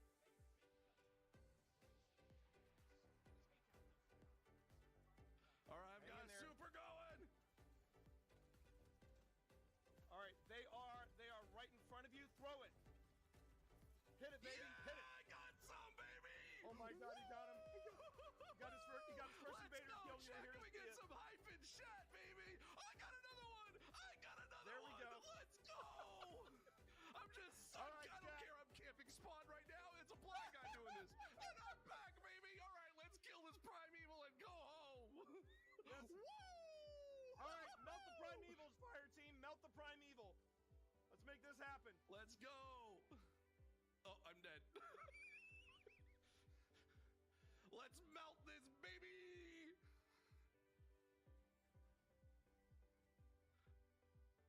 Let's hit this. Let's hit it. All right, Hit it, let's go baby. out on a Hit it win, with everything folks. you got. No, he's not. No, he's not. Yeah, Let's we did go. it, baby. Let's go. How many did you take out? How many did you take out? I don't know. I don't know. I think I Well, took no, out no, like it'll maybe say in 2 your or stats. 3. It'll say in your stats. It'll say my stats. It'll Okay, say in your let's see. stats. Let's Hang see, on. Here chat. we go, Come chat. on. Let's do this. Oh my God! He was I got one away from 3. Army of 1. Let's go! Yeah! Oh my God, we did it! Woo! Through a grant from No Kid Hungry, which was a majority of our resources, right? That to be able to purchase this truck and get it going. So families have a hard time to get from one place to another place. And I was like, man, why can't we be the ones to get to them, right? And we could lift off that burden, eliminate that barrier and be able to serve our students, our families in a way that they feel like we actually care for them.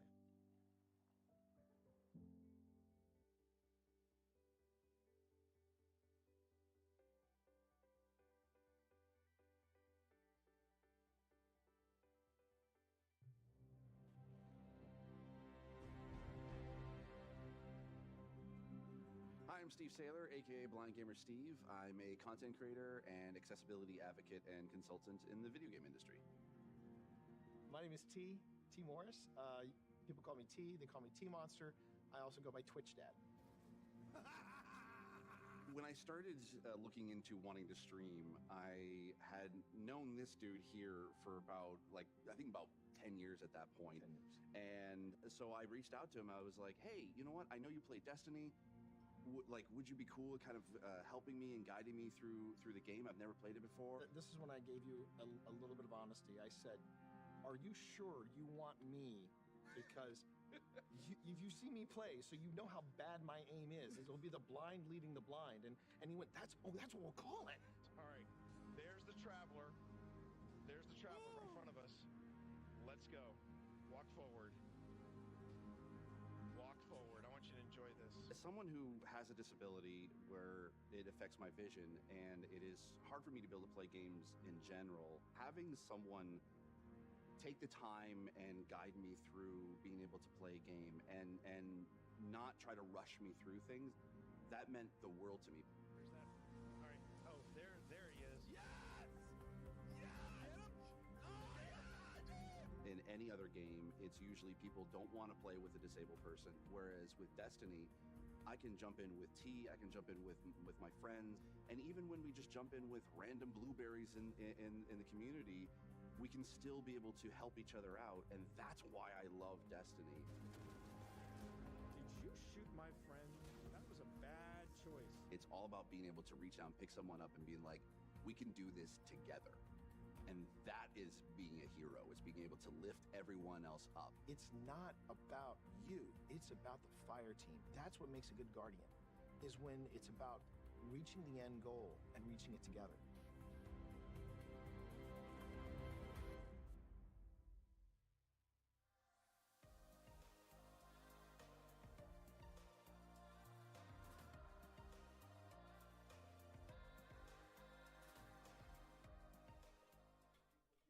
Is that still going off in there, Tina?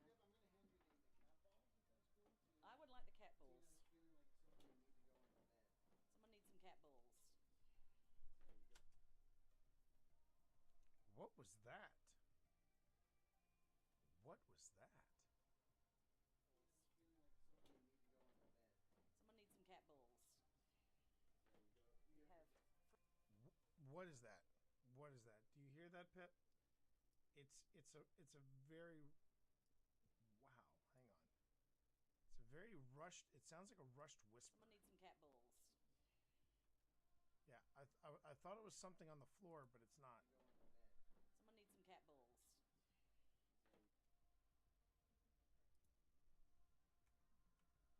I'm now slowing it down to 175.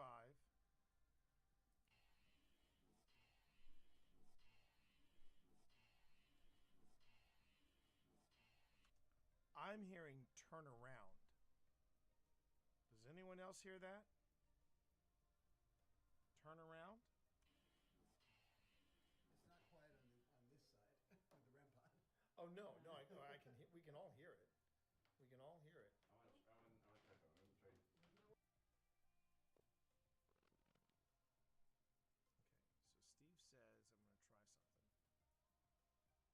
I'll hear it. We can all hear it. I want to try something. Let me try. No one wants to talk to us. Oh God! I actually saw it move. I've got some. I'm going to do that right here.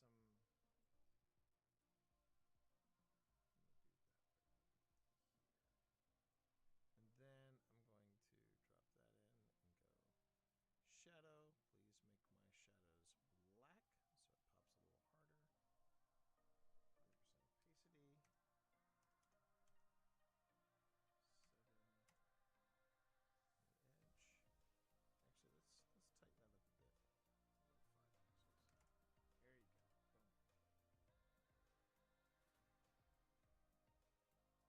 7 on the edge. Actually, let's tighten that up a bit. About 5 pixels. There you go. Boom. No one wants to talk to us. Oh God! I actually saw it move. Really? I saw it move.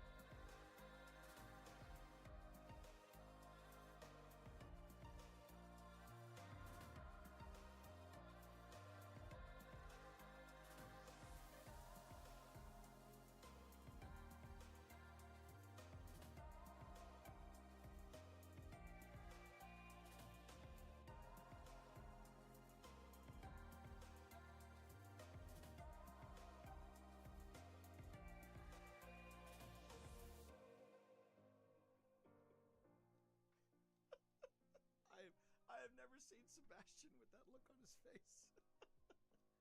Are you? No, it's not that, Scott. It's not that. It's are you seeing this? Chat, I want you to look into my eyes. I want you to look in my eyes, chat. Sebastian, the beautiful one. I want you to look into my eyes. And I'm going to tell you something right now. This is the face of someone who was on his last fuck. This is someone who is on his last fuck. It's happening, chat. What's happening?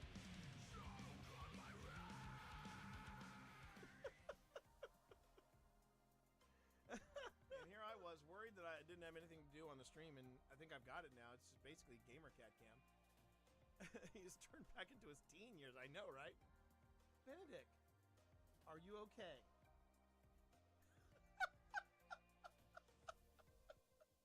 Slow blinks. I got this. I got this, Dad. Do you? Do you? Do you, GamerCat? Do you have this?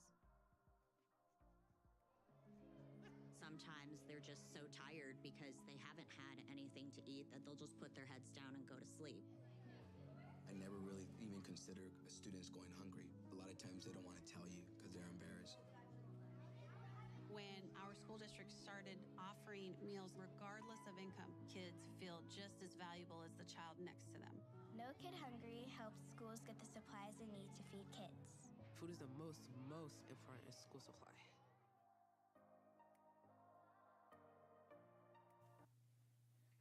What? What? You want to share your thoughts with chat? Did you want to share your thoughts with chat? Hmm? Look at this guy. Look at this guy. Yeah.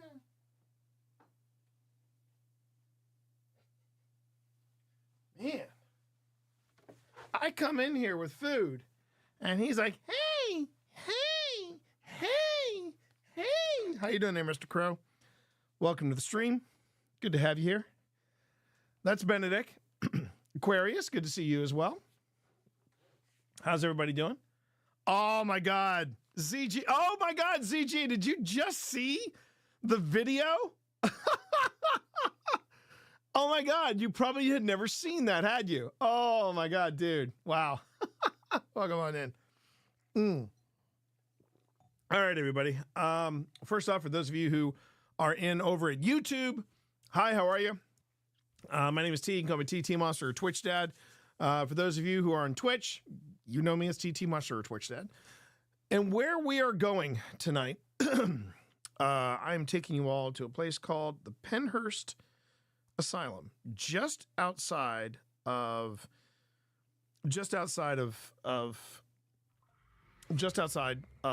Philadelphia. That's the word. In West Philadelphia, born and raised.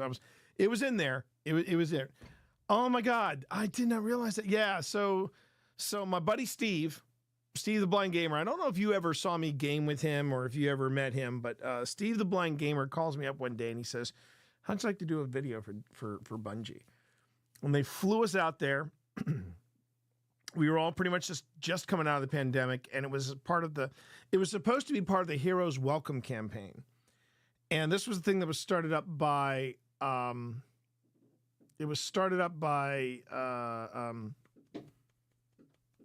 Amaze. And I think one of the reasons why they never did a wider release of the spot like the one you saw with me and Steve, it was supposed to be slated for a wide release and it never got it. And the reason why was because that was when Bungie was being doxxed, terrorized, whatever the word you want to say. But it was the hacker from West Virginia, the young 16-year-old hacker who was doxing people. It was crazy. It was a crazy time. But that was also the case that Bungie won and now set a very dangerous precedent. If you want to go after a gaming studio and their community manager and some of the people that are the face of the game, you can, but there are going to be consequences. And this guy's life is pretty much donezo. It's crazy. First timer here, saw the Doug video. It was brilliant. Thank you very much. You missed it earlier, Crow. You can always catch it in VOD, but the Doug experience has been a lot of things, all positive, all very, very positive. And welcome to the Monster Mash now. Exactly. Yeah, he got what he got coming. Zach, how are you, my man? I have been thinking about you like nobody's business. I hope you and the wife and the kiddo are okay. I noticed you weren't streaming as you once were, and if you're moving on, you're moving on. But I miss you, buddy, and I hope you're well. I want to make sure you know that. And I haven't forgotten. When we make it big, when OSI has a little bit more that we can play around with in the way of travel budget, we're coming out your way, ZG, and you're coming with me. I'm going to lead you through a paranormal investigation like you led me through many a raid. So be ready. Be ready, my man. King, good to see you in stream. Talk about hacking. Just woke up to a message from a deli saying they had their customer information database got broken into. Yikes. I noticed 0 channel points. That's odd. Might want to do a refresh on that. Look at that. Cad dang it. I say that often. Cad dang it. Thank you for the Twitch Prime sub. You can use that Prime sub anywhere. Chose to use it here. Mwah. Thank you very much. Very good, T. Hope you are. I'm better. I don't mind saying it, Z. I'm better. I am better. April got off to a really rough start, and then Doug turned it around. It's been a much better month now, and right now I would just tell everybody this. I'll just tell everybody this over on YouTube as well as on Twitch. Just do me a favor and send me some good juju on Tuesday. Just send me good juju on Tuesday. I'm trying to stick the landing on an interview, and if I do, it's going to really alleviate a lot of problems. So please start doing that. Started making videos, and with the time I have, it's been good. Fishing has been good for the soul. I bet, my man. Nice to hear. Nice to hear. And no, you don't have to say please. It's going to happen. It's going to happen. I just have to get a few odds and ends, sorted. So, so I'm going to be taking you to a place called Pennhurst. So let's go on ahead and let's bring up the main screen here. And right now we got a blank canvas. Everybody got a blank canvas, which for a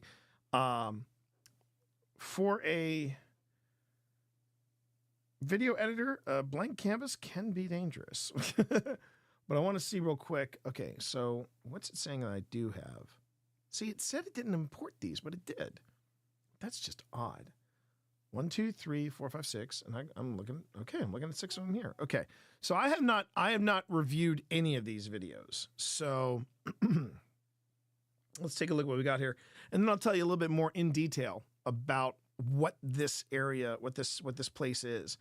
If you want to do a real fast look at what Pennhurst was, just be ready for something intense.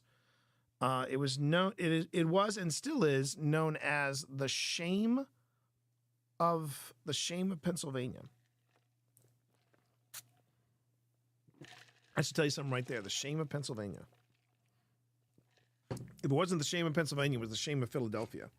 But basically, this was a mental asylum that, like many mental asylums,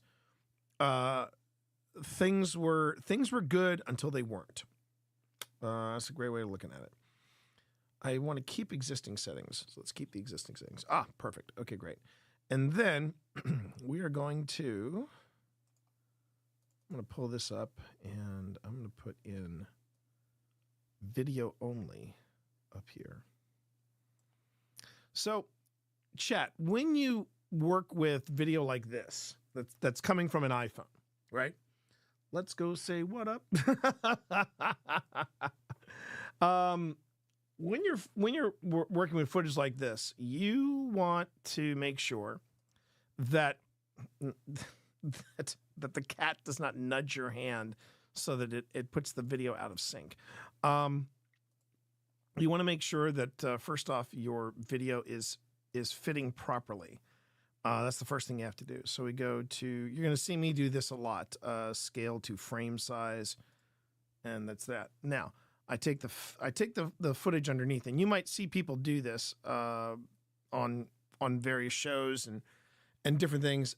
I prefer doing this with vertical video. And the only reason I was shooting vertical video, and now, I'll tell you real quick about ZG Photo. ZG Photo was the first guy to ever get me through a raid in Destiny that I enjoyed. And when it came to Destiny, Z was my Yoda. I was Luke to his Yoda. And the thing about Z is he also has a background in video production. And I got something to tell you. I thought I was nervous running with Z that first time in Wrath of the Machine. I'll tell you right now, I'm more nervous with him watching me edit video. Because man's got some game. But here's what I like to do in these types of videos. First things first, I like to go on ahead and make the background copy video even bigger. And then I'll give it something a little more dynamic in the background, like maybe that. And then I'll do this. I will go to my video effects. I'll go to blur and sharpen. I will go Gaussian blur. Or drag that onto the video there. And then I'm going to say, make the blurriness roughly 25 pixels. I could go bigger. Let's go 50 pixels. So now when I play it, it should be a little more presentable, and it's better than just two black bars on either side of the video. And I have no recollection of what I said here, so if I drop any F-bombs or otherwise, I apologize. Whoa! That's not what I want. Hit Netflix series, watch. Okay, great. I don't even know how that came up. Is this Bing? Frickin' Bing, man. Freaking Bing. All right. Here we go. Let's try this again. Okay. If I'm gonna wait, let's wait and stop. All right, there we go. Huh. It's a one channel. I can always fix that in, I assume I can fix that in Audition. So just so you all know what I am. Hey, how you doing there, Steampunk Rick? Good to have you in stream. So two things. One, I am currently at Pennhurst Asylum. We're going to a place called the Pennhurst Paracon. This site is just outside of Philly, PA. And Val's off? Okay. You have a good night.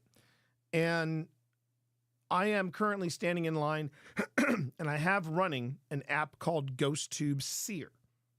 Now if you've been to other paranormal channels, in particular Amy's Crypt, you might hear people talking about GhostTube.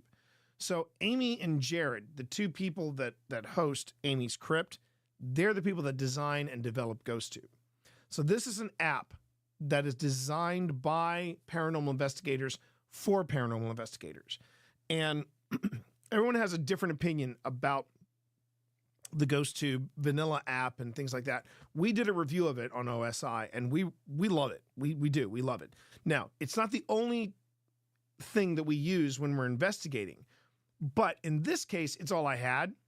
And so I'm standing in line and I said, F it, I'm going to go on ahead, fire up GhostTube. And as you can see, Pennhurst Paracon actually takes place on the grounds of the Pennhurst Asylum. And I'm just going to let this play and we'll see what happens.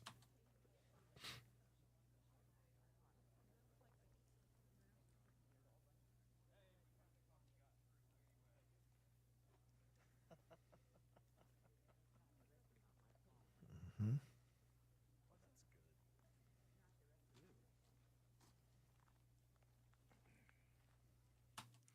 So this is what GhostTube Seer does. GhostTube Seer has a word bank, and what it does is it allows whatever is around, whatever that remains, if you want to call it spirits, ghosts, what have you, it allows the spirit to get into the word bank and find out exactly what word they want to use for that moment, and then we'll repeat it. I used to have it as a drop-in. I got to figure out what happened to that drop-in. But I used to have as a drop-in the word shovel. That came from GhostTube, okay? But GhostTube Seer is a little different. Instead of it speaking the word or the phrase, GhostTube Seer uses AI, scours the internet, and creates an AI image. And this is an AI image based on the word or the phrase that GhostTube is picking up from the other side. And what I'm seeing there is a whole crap ton of people. What I see in this image is a whole crap ton of people standing in line, and they're near a building, and as you can see, blood is coming out of the building. This was a very intense place. A very intense place. And for that being my first image from GhostTube, says a lot. I wonder if I still have it in here, because what happens is that Seer will actually store the images on your phone. I can't remember if I unloaded all the images from Seer. Let me just see if I did. I must have, because this is only going back as far as July. So looks like somewhere on this drive there's going to be some GhostTube Seer images. Normally I would not leave Seer just, yeah, exactly. And the thing is, you don't know what really is more ominous, the image or what's behind you. I'll talk about that in a second. I'm about to hit stop, and then we go back to another image here. So let's see. So there's 5, there's 7, there's 4, there's 2, and 3. So, okay, so for some reason, 0, 2, 3, 4, 5, 7. So basically, something crashed my ghost tube. Something crashed ghost tube, and I don't think I got everything. No, I did actually get everything. That's bizarre, but okay, cool, nice. The main reason I would stop and start a recording or something like that is because if GhostTube crashes, it takes everything with it, and I did not want to lose anything from Pennhurst. I'm sorry, but did this mean that technically spirits could create prompts and therefore AI art? That's dope. Yeah. So this being probably your first, being your first stream here, Liquor, just know that if you have any questions about what the apps that I'm using or things concerning the paranormal, do not feel like you've got a stupid question. I entertain all questions. It's the reason I do these type of open evidence review shows is because I want to make sure that people see that it's not all running in the dark and saying, dude, run and things like that. My approach to the paranormal, I try to make it as scientific as possible. And that can be hard. That can be really difficult because I want everything to be above board and I want everybody to kind of experience what I'm experiencing. And how I do that is I go through the process here and say, it's, if somebody was saying, well, he just fabricated that, he put that in post. This is the process that I have to go through with all the different footage that I pick up.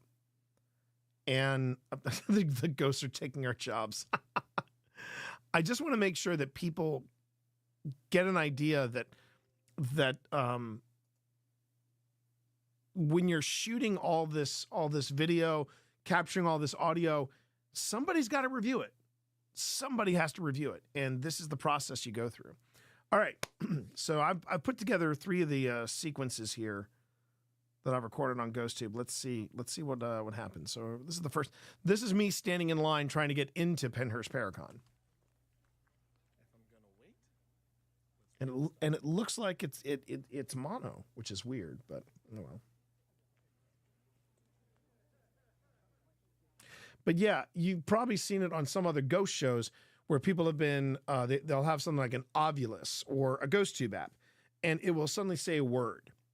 And in this case, with GhostTube Seer, it's not a word, but the word becomes AI-generated art.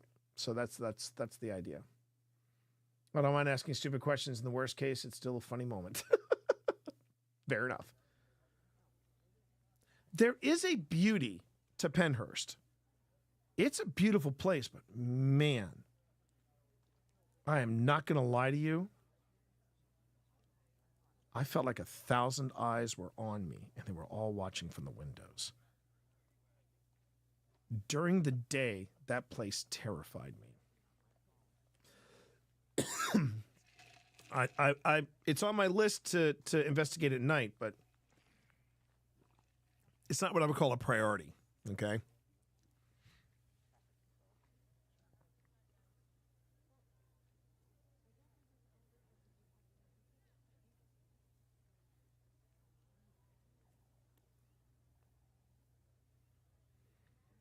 So at this point, I stopped recording and started recording again. So there's going to be a jump, yeah. But that's what happens when the image is when it's fully formed, it just goes still. Phil is already inside. I'm trying to get to him. It was a little disorganized. I'm not going to lie, Chad. It was a little disorganized.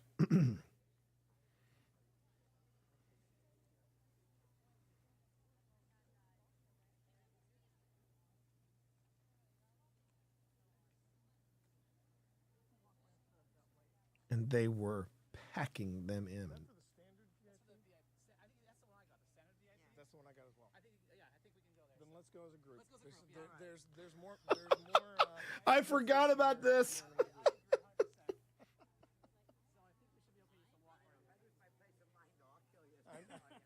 We'll all go down together. Yeah, really.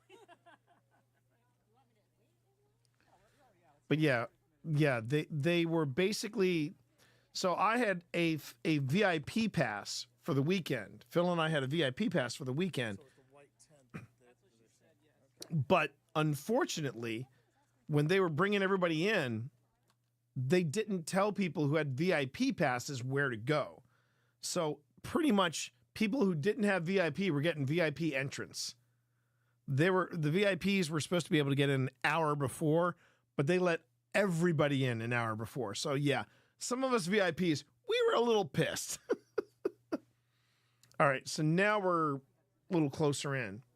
This gives you an idea of some of these buildings are actually still in really good condition. Some look like they are being held together by bitter memories. But yeah, you can just see there's a lot of beautiful architecture at this place. You comfy there, buddy?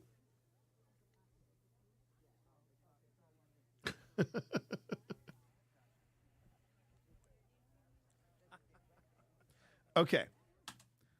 So here's what how I want to explain. This is how GhostTube Seer works. And this is where, now Seer is what I call a really fascinating app. Because first off, one, I trust the apps coming from GhostTube because they're designed by paranormal investigators for paranormal investigators, okay? That's why I have such unending faith in them. Versus other apps out there which kind of blur the lines, and they're made by developers, not necessarily paranormal investigators. And there's one in particular that I'm kind of hot and cold about. It's called Spirit Talkers. And with Spirit, the thing I don't like with Spirit Talker, it automatically will drop a D word. It'll drop demonic or demon, straight away. The phrasing will be very ominous. It's all very. It all feels very biased. And the stuff in GhostTube, you'll get innocuous images, you'll get innocuous words with GhostTube Vanilla. You'll get a variety of stuff, but it's not always ominous or scary. A good example is if you watch the Linville Manor shows that we have from season 2, we actually pointed out my wife had injured herself. She had sprained her ankle or twisted her ankle or something, and she was I'm sorry, that was a different situation. At Linville Manor, we were doing a public event, and it was within the week that her mom had passed away. It was very sudden. We were not expecting it, and what made the situation even worse was because of a FUBAR situation, we were not able to get Pip on a plane in time to get her there, right? So she missed her mom's funeral, but the church live streamed it, so that was very cool. Now, the thing was, though, how GhostTube Seer plays into all this is that we had, or GhostTube played into it, was we had GhostTube running, and we're all chatting, me, Tina, and Pip, and this was like maybe a day or two after the funeral, and we're all standing around, and GhostTube hasn't said a thing. First thing that it asks or it says is, how do you feel? Just out of nowhere. And we're not talking about Pip's mom. We're not talking about the funeral. A lot of people say, oh, it's triggered by it's hearing the conversation. So of course it's using your microphone. So of course it's listening in, and like Facebook, it's clicking into algorithms, and it's trying to put together the right thing here, right? No, we're talking about something completely unrelated, and it says, and then out of the blue, first question, it says, how do you feel? And we all went silent and stared at Pip, and Pip was like, what? And then she looked down at the app and went, oh, I'm good, thanks. And everything was fine. It was pretty wild. Sobers are obviously so many people while you are investigating. Well, technically we weren't investigating. It's written by an edgelord. I think if that's in reference to Spirit Talker, you're probably right. Weighted towards the occult. Yeah, exactly. But as far as see, I really, this really wasn't an investigation. This was an event. This was pretty much just a straight up fan driven event. It was basically like going, you know what this was? Straight up, Rick. Going to this was like going to Steampunk Unlimited, right? Steampunk Unlimited, for anybody who was curious, this is where I met Steampunk Rick. And Rick and I met at this event. It was truly the perfect, steampunk event. It was a celebration of everything steampunk at a train museum with working trains from that era. Well, this is Pennhurst Paracon, and it is a paranormal ghost hunting event, and it is being held on the grounds of one of the most haunted sites on the East Coast. So there you have it. A ghost con. Exactly. Just real quick, I got to open the door. Just want to make sure that the kittens can get in here if they want to come in here.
Herding cats is a real thing, everybody. Just want you to know that. Herding cats is a real thing. Here you go. Hold on. Before we jump back into it, there you go. What you don't see is down here, there's a second cat, there's a third cat, there's a fourth cat back there. We have a lot of cats in this house. Stay tuned in season 3. We'll explain how it all happened. It was quite a thing. Quite a thing. They keep walking in on Ghost doing occult LARPing. Yeah, I know, right? Well, here's the thing, though. Here's the thing about this particular moment, right? If you look at the building and then you look at the rendering here, there is a similarity between both the building in the background and this AI art here. And when you see those type of similarities, that's where Ghost Tube Seer it's a neat device, but it's not necessarily something you would use specifically by itself. You know, you want to be able to look at this and compare it with other instruments that you're using in the field. And this one right here is like, well, that's a very compelling. Why did it pull that up?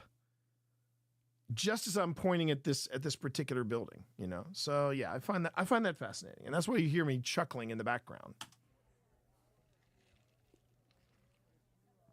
I think I just said nailed it. Whatever's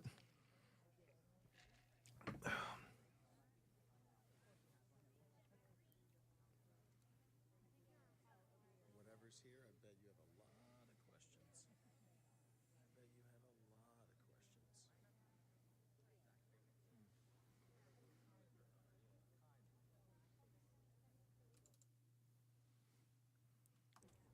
And I hope some people Oh, and now suddenly it's in. Oh, wait. Now, why is it doing that? It's playing stereo over here, but it's mono over here? That doesn't make any sense. Unless I've got something foobarred over here.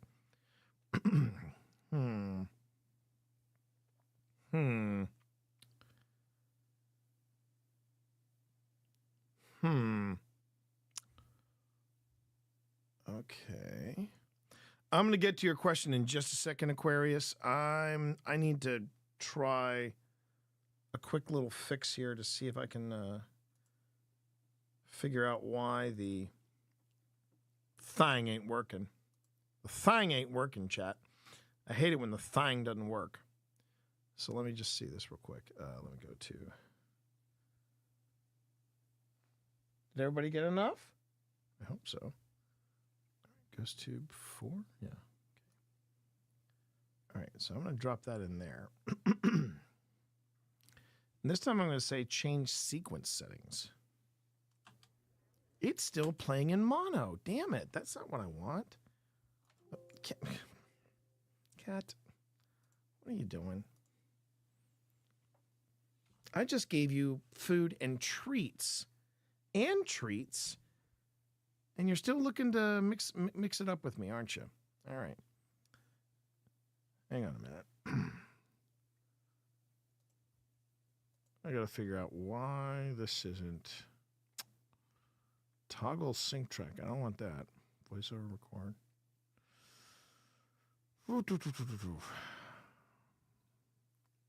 Okay. So with the word banks and AI tools, how are the ghosts able to interact with it? Is it speech-based? All right. So the prevailing theory, and I do want to make sure that is clear, the prevailing theory of how these types of devices work. Excuse me. And these devices are called ITC devices, and that stands for instrumental transcommunication, if I remember correctly. We actually have a 5-minute paranormal coming up where we describe what ITC is, but the idea is that spirits are able to, because of the electromagnetic frequencies that they are able to exude and what they are comprised of. It is a theory that if you have a word bank, if you've got a device with words in it, the spirits are able to manipulate electromagnetic frequencies and electromagnetic currents to literally sift through your word bank, find a word, and then say, that's what I want to say, selects the word, and it appears. You hear it like when the spirit box happens, like the spirit box, of course, being the radio that goes, it cycles through all the different bands. And if you get a word that comes out, that word technically should be whatever is coming through the spirit box. And that is the theory, is that the spirits are able to do that. They're able to pick words or phrases and push them out. With Seer, instead of it being a word or a phrase, the word or phrase is run through an AI algorithm that creates AI generated art. And that's the end result. I'm trying to make sure, though, that everyone is having a better sound experience where it's not just coming through one speaker. I keep feeling like this is an easy fix. I don't know why that it's doing this. See, it's coming through fine there. If I play it through the preview, it's fine. But then I get in here and it's like, I don't know why it's doing that. That's just bizarre. Just check some audio gain, audio tag, remix, enable remix. No, I don't want a remix. I just wanted to play across both channels.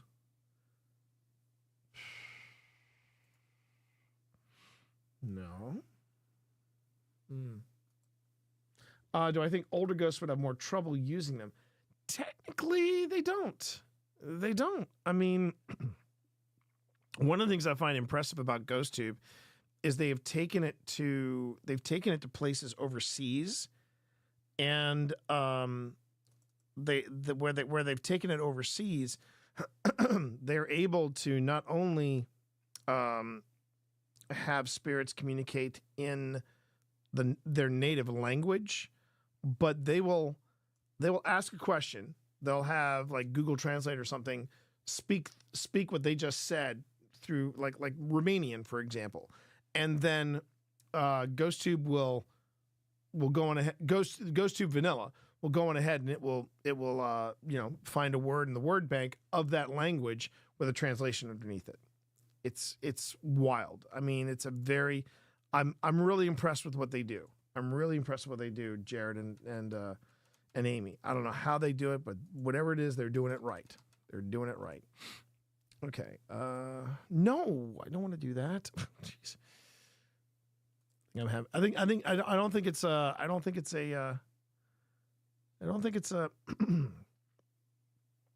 I think it's a me problem tonight. Sorry about that, everybody. Give me a second here. All right. It just bothers me that I'm getting stereo over here and I'm getting mono over here, and I'm trying to figure out what is it that why are Adobe? Why are you like this, Adobe? Let me just check one more setting and then I'm moving on, because I do not want this particular stream to be a troubleshooting stream. Okay, so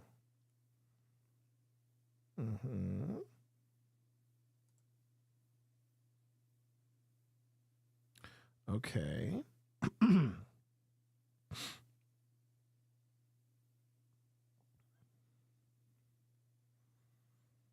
All right. Just a weird hiccup, I guess. I don't know. All right, we're just going to move forward with this. Okay, so let's go in here.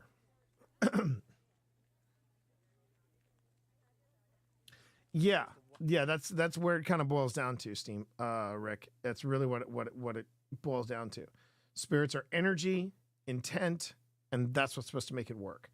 It's not necessarily a scientific answer, but it's the theory that everybody's working around.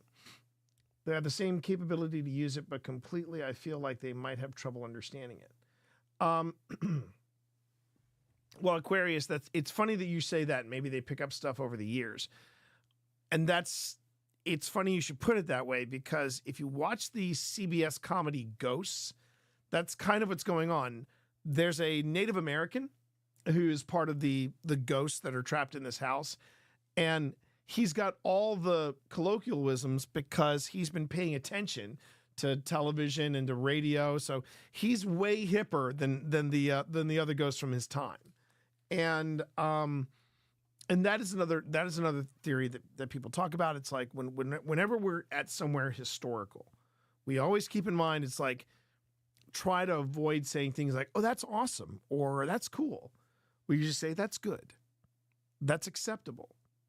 That's delightful." You try to neutralize your language when you're trying to make communication with whatever is there. And this is where paranormal and investigating the paranormal can get a little tricky for some people, because they're like, there are a lot of ifs. There are a lot of theories here. And I'm the first one to admit that. Yes.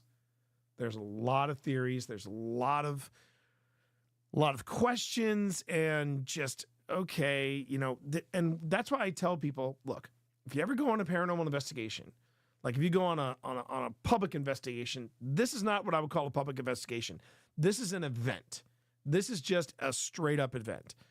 But if you are going on because this is a thing, there are some groups that, we do it at OSI. We do these things called public paranormal investigations. And a lot of times people do not bring gear. They just show up. We're providing gear and we're talking them through the process. And we say, a lot of this is based on faith. A lot of this is based on, okay, what do I believe and what do I not believe? And the difficult part is not necessarily finding anything. The difficult part is just kind of opening your mind to the possibility that there is something there.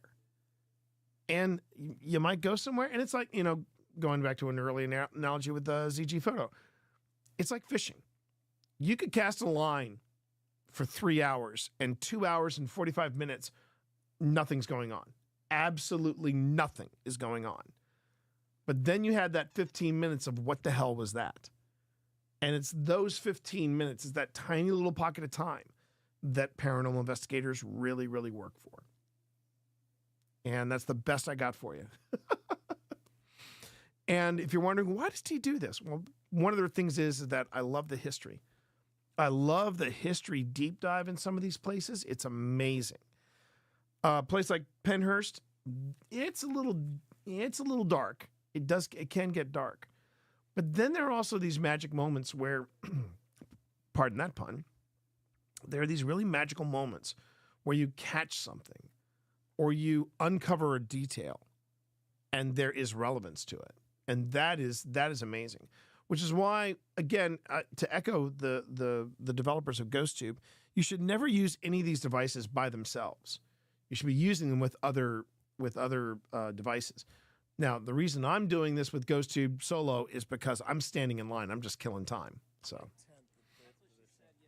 all right.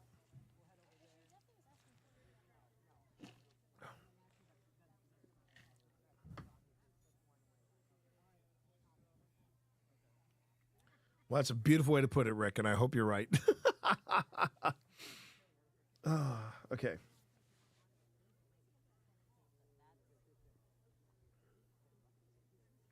So we've already seen this bit. This is where GhostTube Seer creates that.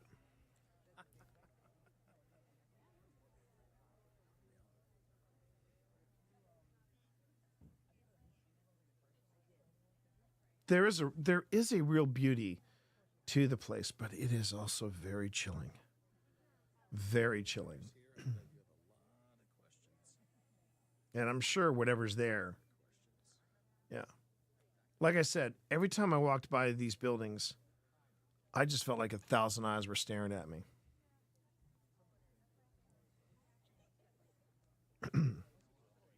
So as you probably figured out, I have not looked at any of this footage.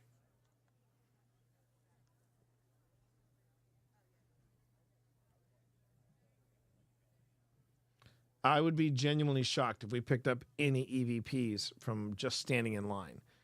Is it possible? Sure. But that's why I kind of want to have sound coming out of both speakers, and right now I'm only hearing it out of the one. Actually, I want to do this.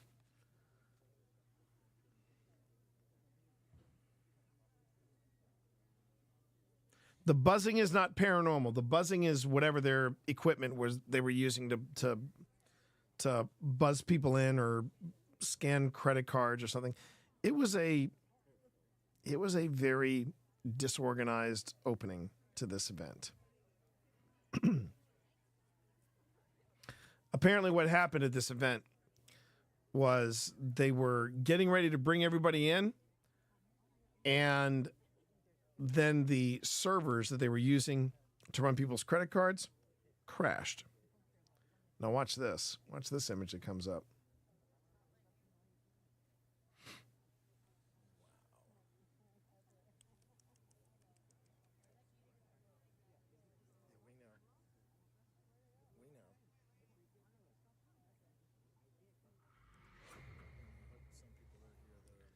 Daniel Bowen, thank you very much for that follow. Do appreciate it. See, this was where I started feeling extremely uneasy, and I hadn't even gotten into the event. The fact that without saying anything, without talking about anything, and this image comes up in Seer, that's a pretty, and this is not, these type of images, sure, they pop up, but they're not, it's not normal. It's not the norm. And it just, and you know, when you consider the area, you consider the place, you consider, hopefully that Doug incident didn't mess with your metrics too much. It actually had a very positive effect on those metrics, so I'm more than okay. It does look very Castlevania, but it's just the issue that it is a graveyard. And let's be honest, a lot of death happened in these hallways. A lot of death happened in these hallways.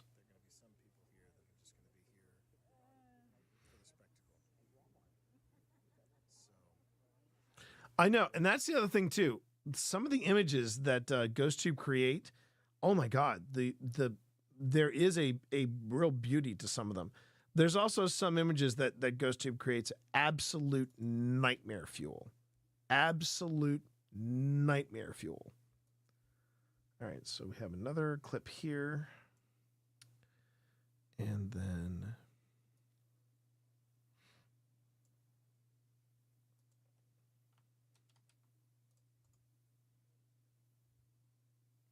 I could do it from here. And I will do that. I'll paste the attributes here. Okay. And that's the thing I find the most fascinating about GhostTube is you don't even have to have conversation and you just get these random images that pop up. And they don't necessarily all follow this theme. Like the next version, the next image that I got was also pretty compelling. So far, I feel like the images that have been popping up have been very much, on point and tracking for what this event and this place is. Oh, wait. I forgot to do this. Got to go to set scale to frame size. There we go.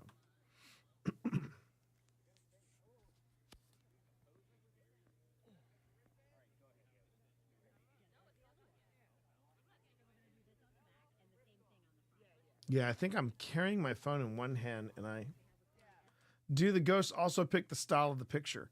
That's a great question, Aquarius, and the answer is I don't know. The styles of the pictures also dramatically change. Sometimes they get extremely abstract. Sometimes they get very on point. Like this one right here. This is open for interpretation. Are they jail cells? Are they the corridors of different places that, different dormitories? It's very stark. It's very clinical looking.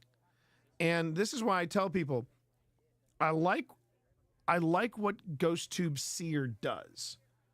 I do. I genuinely like what GhostTube Seer does.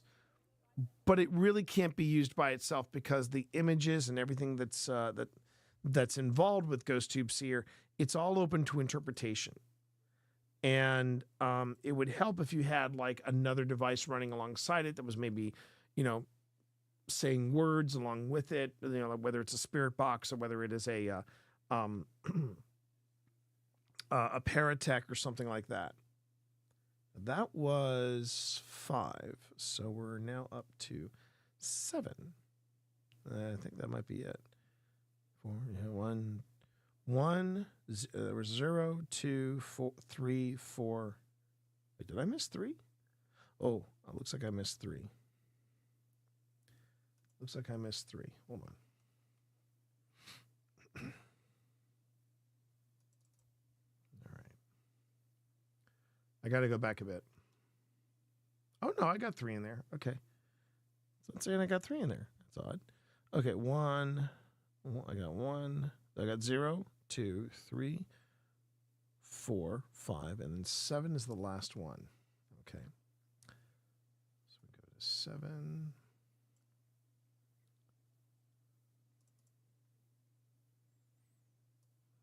Go up here.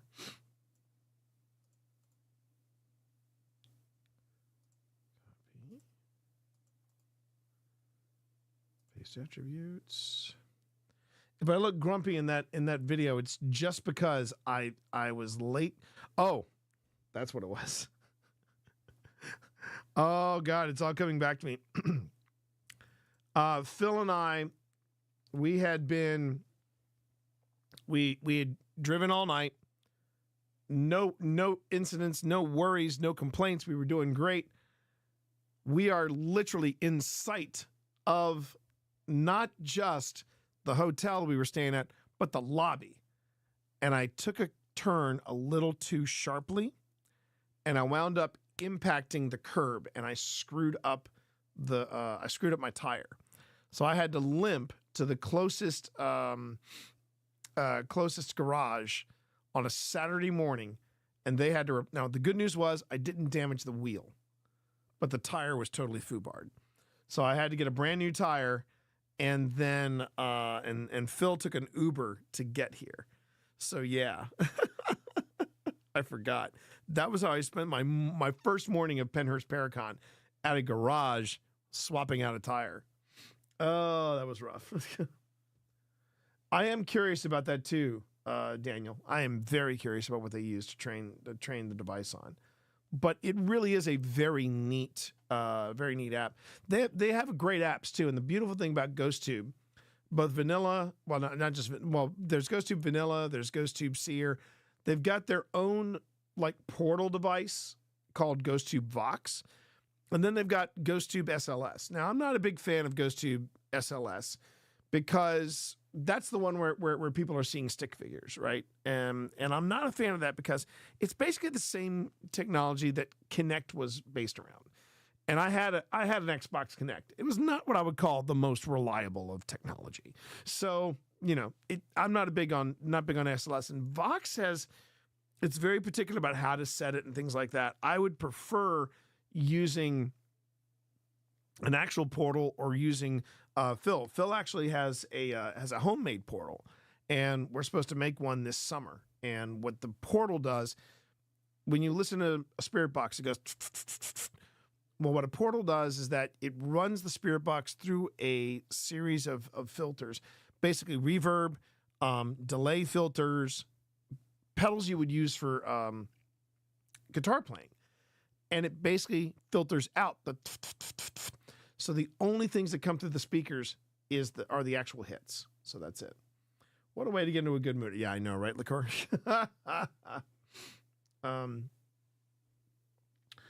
Do the images sometimes not look like anything? Like, can you even pick one thing out of it? Yeah, you're about to see. Sometimes it's just super abstract. Sometimes the images are super abstract. And I don't know which ones flip me out more, the more abstract ones or the ones like this one right here, where it's clearly what's going on. All right.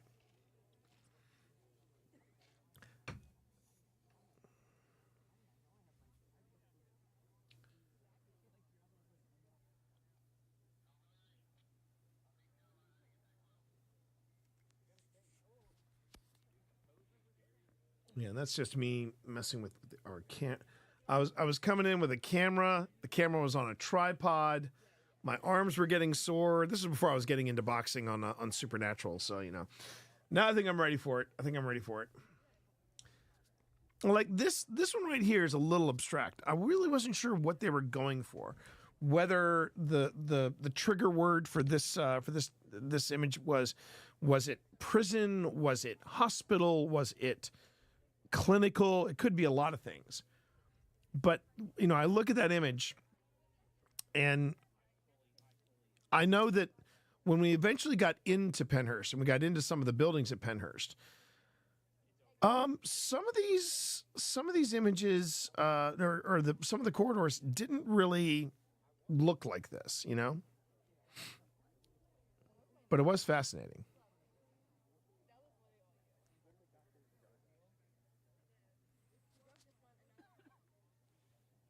At least it wasn't raining.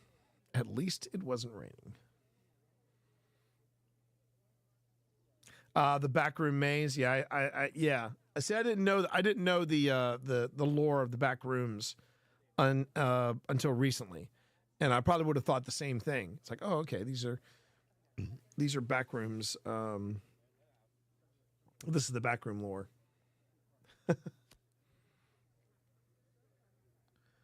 Now this is T, slowly putting everything together for the event. One of the things that we did from Pennhurst, it was the first time we'd ever done it, and we probably got a fistful of views from it. Come to the conclusion. Oh, here we go. It's possible for me to separate me, the con organizer, from me going to an event as an attendee. This is T still stewing about the whole foobar of getting us in in the VIP the VIP lane. Hey, how you doing there, Sly Gamer? Good to have you in stream. Right now I'm in. Now, there you see this image of what looks like a very peaceful park, right? This looks like a park with a lot of red flowers, maybe poppies, I don't know. And has not been disappointing while I've waited. No, it hasn't. Well, there's admin across from me. Oh, nice, Gamer. Nice, Sly Gamer. Now, here's what I find interesting. This is like an open courtyard with trees and, open field. Take a look at what I'm walking by. This is what's in front of me. And I'm going to meet Phil. Finally.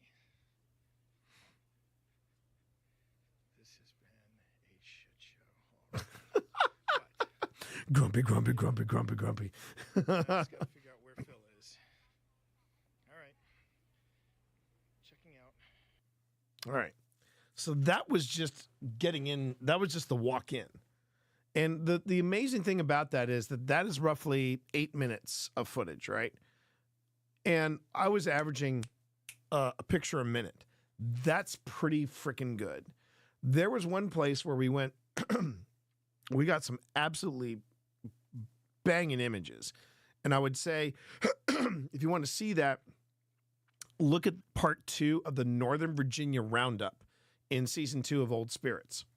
And I did a time-lapse jump where it took us nearly 25 minutes to get from where we were on the battlefield back to our car, and Sear didn't go off once. But before then, it was averaging a picture every 30 seconds to a minute. So it's pretty amazing. Shouldn't be squished horizontal. Where am I squished? Let me see. I'm a little squished. It's tight. It's tight in there. I'd be the first one to say it's tight. All right. So that was the walk-in. Now let me see what other footage I have. There's Quaker Infirmary and then day 2. Okay, so let me just see. Okay, the good news is this one is actually vertical. And I don't know exactly how long of a clip this is, but we'll find out. And I'm also going to find out real quick if I got everything.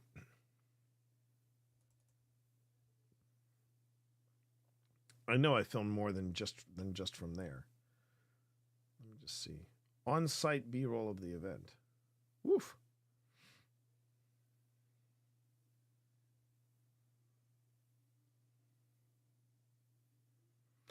This was B-roll that I got from my wife. See, I'm a team player. If my wife, who runs socials for Old Spirits, when she says, "Hey, T, I need some B-roll," I'm like, "B-roll? I got your B-roll." So you're gonna have got the screen size to contend with. I understand. Okay, so sorry, buddy. So that's just B-roll there.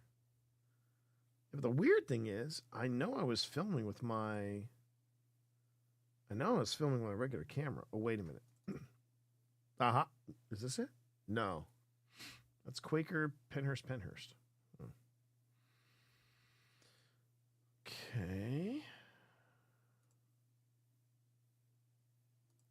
Let me view by medium icons. Okay, let me view by extra large icons.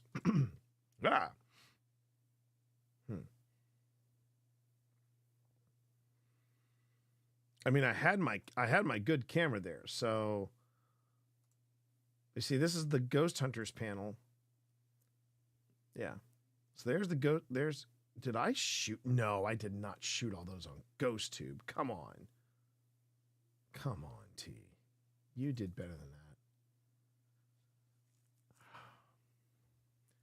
A penny would come up most of your face to them. Okay.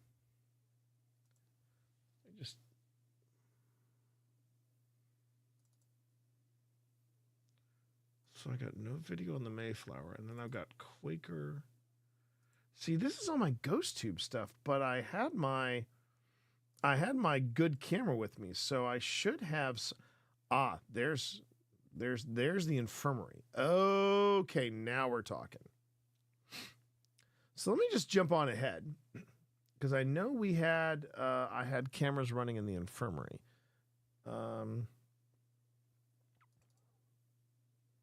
Yeah, and everything transferred over just fine. So let's go ahead and let's look at the infirmary. Okay. So let me explain real quick. The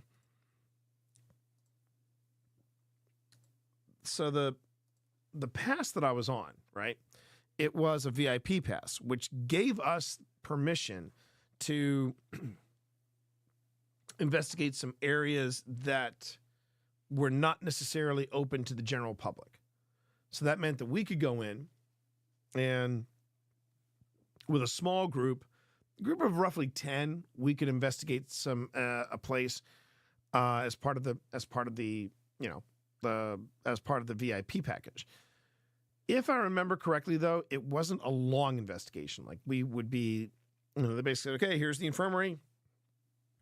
Have at. You have an hour. Now that sounds like a long time, but once you set everything up and then you need to strike it down, that goes by really quickly. Although I do agree that the implementation of the AI art is neat, I'm personally not using this type of software until I know that the training was done with full permission from the artists and photographers. Still, though, the implementation is fascinating. So here's the thing, Daniel. I actually am I got certified training in AI from a. Oh, that's the problem. That's why. I just realized now why I was getting mono. Because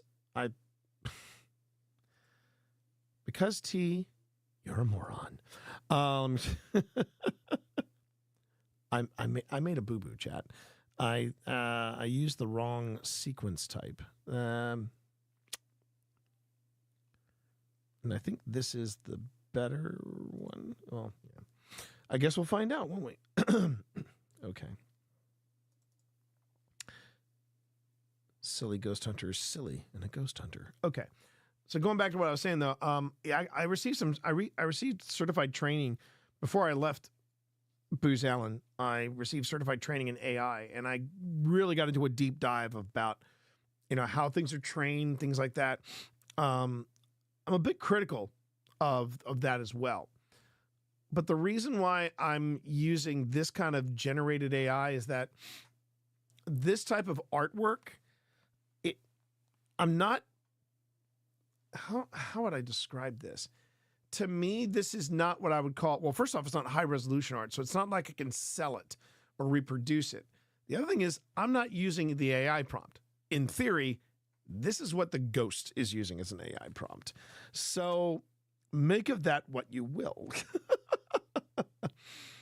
Okay, now it looks like I got some ghost tube stuff here.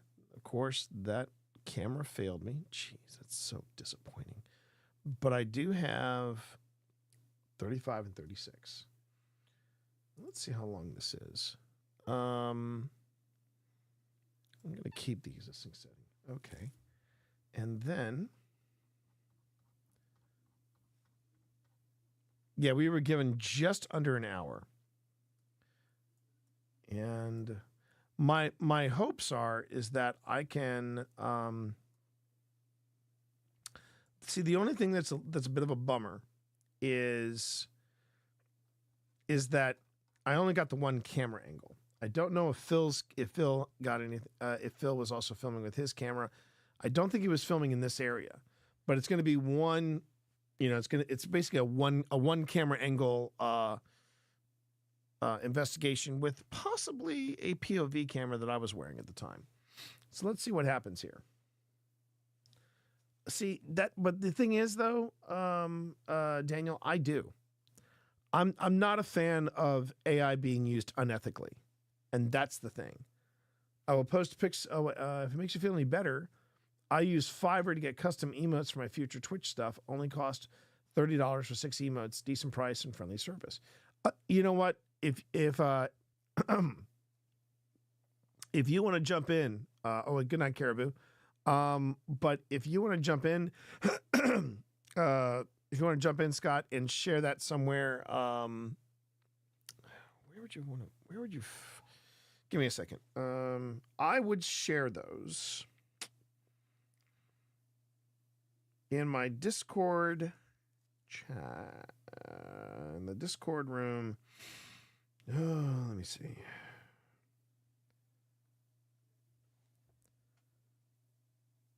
Share that under Twitch clips. I think Twitch clips would be a good place to drop those in. All right. But here's the thing: if I'm doing like Like, for example, I need to get some emotes made as well. And the emotes I'm making or that I'm getting made, yeah, I'm having an artist do it. I'm not gonna try doing it with AI. I'm not gonna try to cut corners. I know the artist. She's done all my previous emotes, and I just need to contact her and say, hey, when can we start working on these? Because I got slots I need to fill. Okay. Let's see. Personally, I have no problem with using AI in that way. It's very similar to how the artists themselves work. I don't see them going and getting permission from every inspiration they have used within their own work. And the AI model itself does not save any of the original work. Yeah. Even if this stream can get a little crazy, I'm going to bed. Fair enough. Okay. Good night, Liquor. All right. Posted. Okay, great. Thanks. All right, so let's see what happens with Phil in here.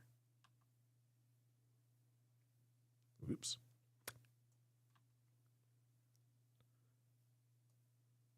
Come on. There we go. Okay. Take out of here with us. Well, I'm going to leave one over there, and I'm going to put this one back here. And if there's anyone back here, I'm just going to set this in here. I heard something beep. Now, according to the ladies, they did hear something. I just got to find where they heard it. So this will be interesting. Oh, okay. Now you see, and this is where it gets kind of tricky because right now we got people walking through. There's at least, I want to say we were in a group of 10 or 15. I want to try again. And if there is someone back here and you want to let me know that you're back here, I've got this little device. You can think of it as a music box. You can make it with a little sound, little chimes, little beeps. It's not going to hurt you in any way. Now here's something else I noticed though. Please hold. I just realized. Okay, so this was the infirmary. So I'll just say infirmary. Oh, come on. Let me rename you.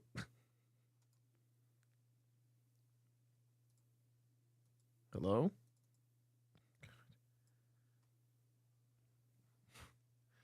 What are you doing to me? What are you doing to me? Here you go. Oh, crap. Oh, it's up there. Derp. I didn't even see it.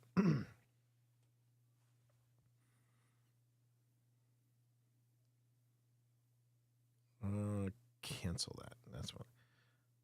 There we go. That's what I wanted to do. Right.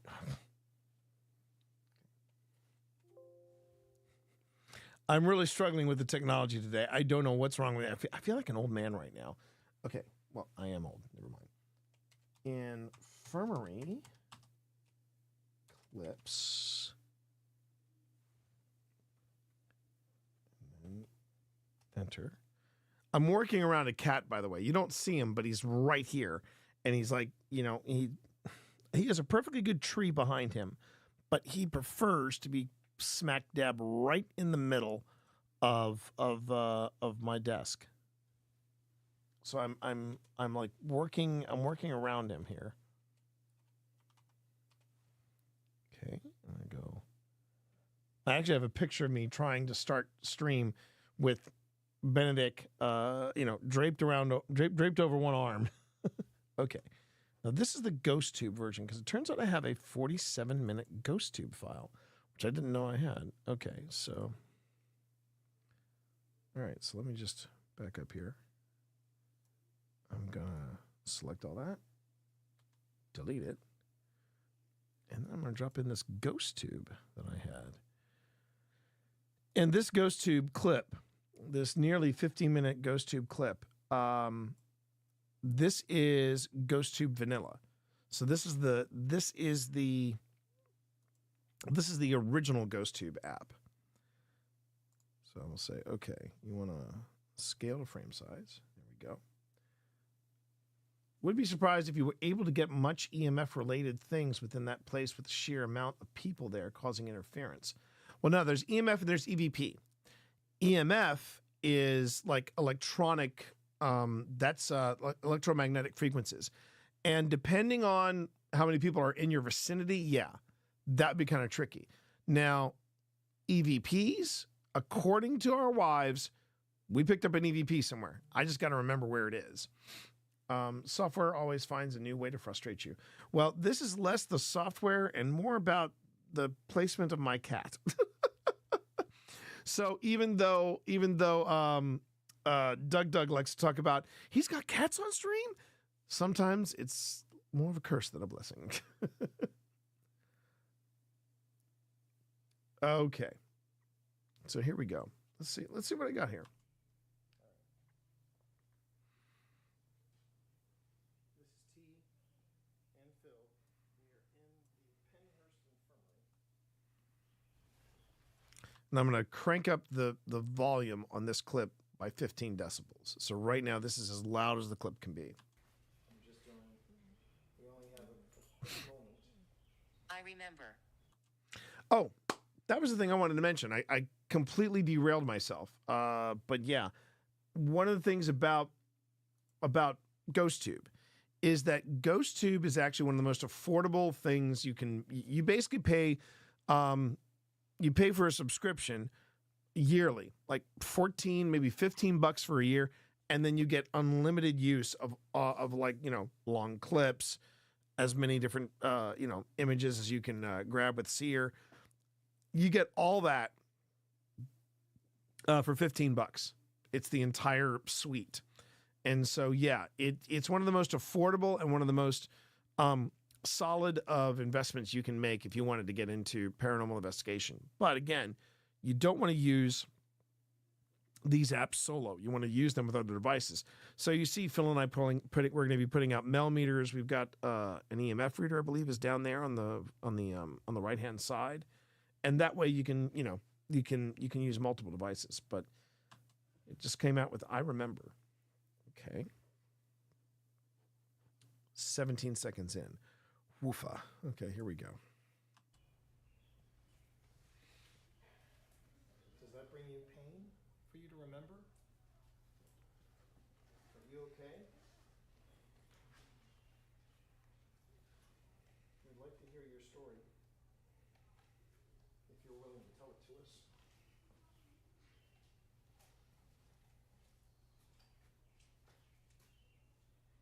Here's my wingman, Phil Rossi. Phil Rossi, everybody. Could you let us know what you did in these spaces? At least here I can't randomly pop into voice chat and do the Phasmo Ghost breath. Yeah, but you know what you can do? As a blurp sound effect, you can drop in stuff. People have done that to me before, which is why I had to disable blurp when I was when I go on paranormal investigations and I stream them. It's like, yeah, we're not doing that, everybody. We're not doing that.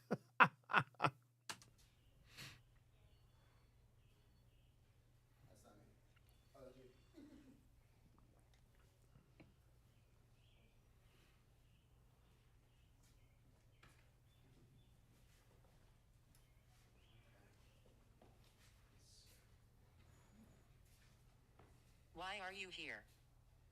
That is a very good question. Why are we here? We are here because we want to hear your story. We want to actually talk to you. And I know that's why we are here, as in right now, just me and Phil. Behind us? There shouldn't be. I just heard a voice come from like this side. It was like from behind you. I swear to God, that Phil Rossi can hear voices coming out of every nook, cranny, and crack in a building. They said where the doors are ajar, we can go in. Okay. You know what? I'm gonna set the REM pod up in here. What he's telling me. Yeah, there's people out there. That's what we hear.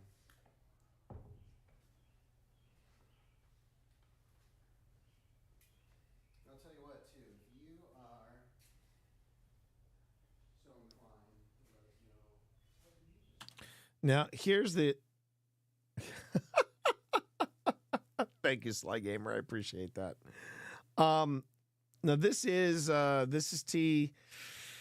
This is T not quite thinking things through. I should have put a cat ball right smack dab in the center of the doorway and then put another one further back. The reason you're not seeing the cat balls on the other side of the room is because I had another I thought I had another camera on it and I didn't. And that camera was also kind of less than reliable, we shall say. So yeah, this was a hard lesson learned. I hope I remembered. I hope I put a cat ball within sight. Please, T, please, pass T, put a cat ball within sight. You've got a whole bunch of them. Come on, T, do it. He didn't. Damn it, pass T. You broke my heart. You broke my heart. Since that wasn't the right place for this, so we're gonna go ahead.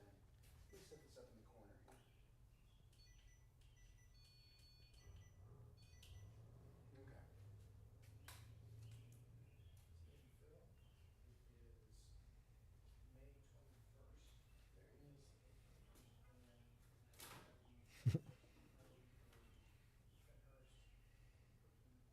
There it is.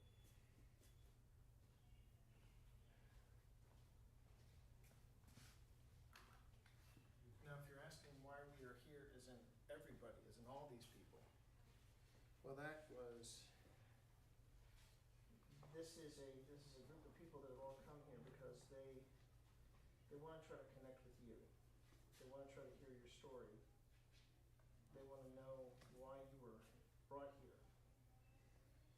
So that's part of that story. So this is interesting. That Paratech.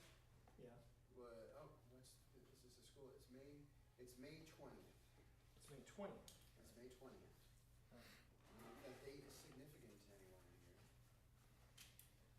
So so what's wrong with Paratech? It was fully charged. And now it's not? And now it's not. It was fully charged until it wasn't. Until it wasn't. So, and that's fine. If you need a little extra energy to communicate with us, yeah, we're all for it. We have a lot of energy here with us. Yeah. We've got quite a few options for you. Quite a few options. One of my devices, yeah. It was fully charged and is now. Yeah. It is kind of fun. Oh, really? Okay. How when you go to an event like this and you have like a little like a public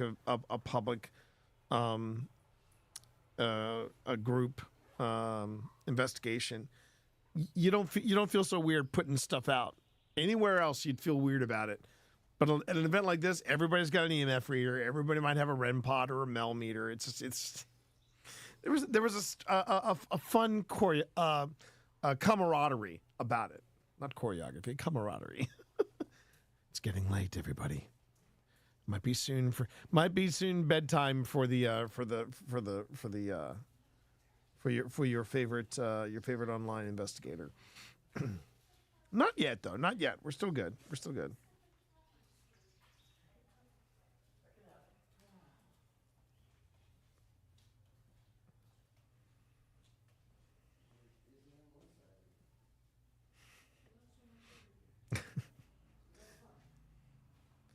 I do love the fact that there are people that are leaving comments like, wow, this guy really hates Vector.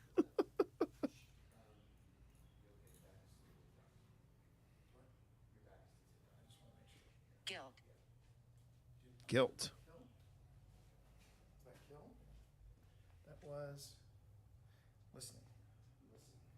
Thought I heard somebody say kill. No, guilt. Guilt. That's interesting. Wake me up inside. Okay. It's better when Phil sings. I'll be the first one to say it's better when Phil sings.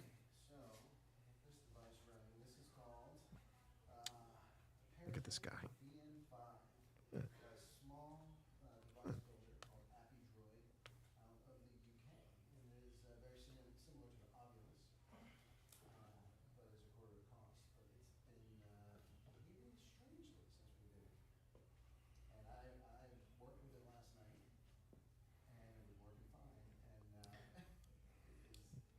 So if you're curious as to who Phil is talking to, Phil will occasionally live stream on TikTok under Old Spirits Investigations. So he's doing that, and I'm handling Twitch. So that's now. Is that going to change if things go pear shaped with the United States and TikTok? Don't know.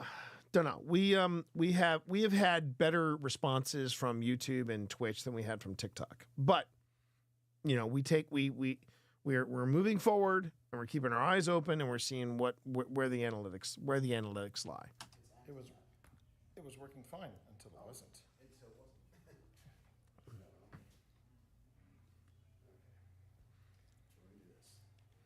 Not sure what I'm doing there, but okay.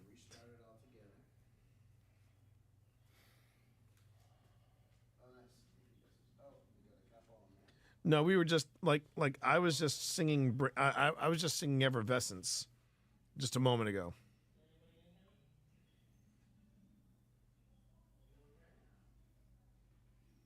Camera. Wow. Oh wow. We do have some cameras in here. And again, not to exploit you in any way. No, not to exploit. This is all part of our storytelling process. Yeah. We're trying to find out more about you. We're trying to find out more about your story. So please, Camera. I want you to share with us. That's interesting. But only if you want to. Only if you want to share with us. It's really interesting. We've had a lot of fun today, and I'm sure that's not something you hear a lot associated with this place. But we've been wanting to find out more about you. And I was going to say that we have had many wonderful interactions with folks like yourselves, and maybe did not have the best luck in life, and that's okay. I'm here to tell you, We're not judging. It's not your fault. Nope. It is not your fault at all. I know I keep resetting everywhere I'm putting stuff, but I keep getting pulled to different spaces here. Okay.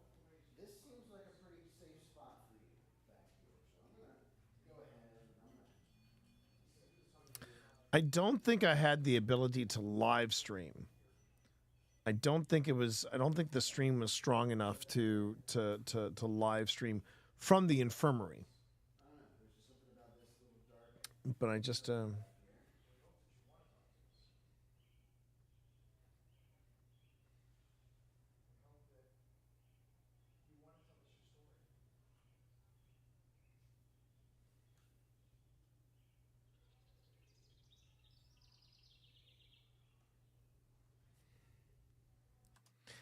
I gotta admit that it's a little surreal listening to the birds and how peaceful everything sounds, and you think about what went down here. This was a very dark place, very dark place. I don't recall exactly what my feelings were at the time of this recording, but I gotta admit it's actually pretty weird seeing this all over again. Because I haven't looked at this since I shot it, so this ought to be. I'm waiting for something to go pear shaped. It doesn't. I mean, it's not Grave Encounters or anything, but you know.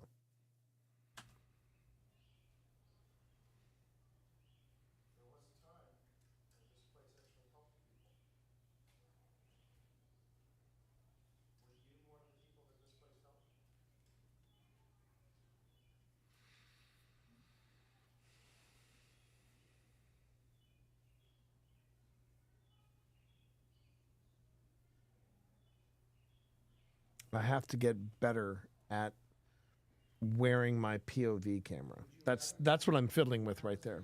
on this side, where I am right now, in this space. During other people's streams, I've caught them off guard a few times by clipping them singing. Usually it's because they sang a song I knew. If you'd like us to move out of this area, out of this room, that's fine. some kind of sign that that's what you would like us to do.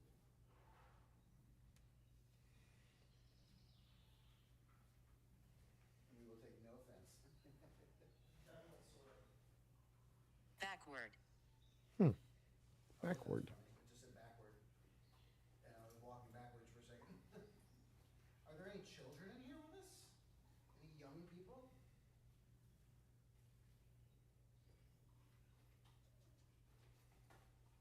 Any young people back here? 'Cause you know what? We're dads. We are just a couple dads that love the opportunity to hear some great stories. And we are also curious. We're curious about your story. We're curious about you. And we want to know more about your experience.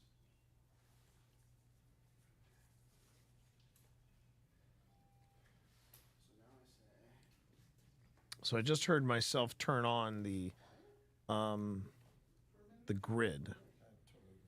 And the camera that I had was sadly it was a very inexpensive Chinese camera that I got off of Amazon.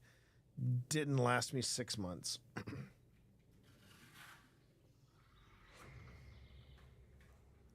Smutab, thank you very much. Do appreciate that. Thank you very much for that follow. You were in the middle of watching my react video to Doug and clicked in to see how many followers you were at, and guess I'm watching live now.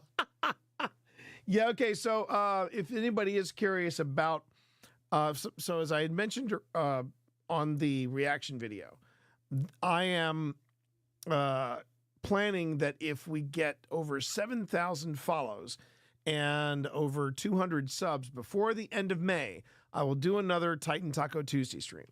And currently we are halfway there, because as I was filming the video and shooting it and taking care of it, brace for infinity, by the way, we have 7,100, just over 7,100 here, and we have 80 subscriptions. So we got 120 more subs to go. But you know what? That's a pretty decent start. It's a pretty decent start. I'm pretty happy about that. And Smut, you sound like a you sound like you're something straight out of Starship Troopers. I did my part for democracy. way past 7,000. There you go. But yeah, I'm watching both. I'm watching both YouTube, and the YouTube subscriptions have been over the moon. They have been. We've had a lot of new people join the OSI family, and if you were curious about that, yes, we. If you go to oldspiritsinvestigations.com, that will take you to our YouTube channel. But that is where we will be doing our next premiere, and the next premiere we have planned is the Bird Theater. It's tomorrow night, 9:00. I hope you all can join us. But yeah, we're gonna premiere a brand new investigation, so I hope you'll be there to join us.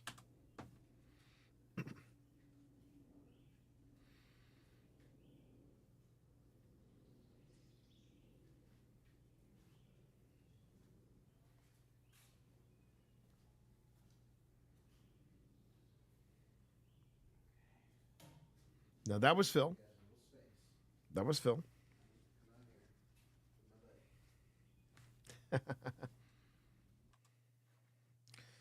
Now I'm just trying to remember.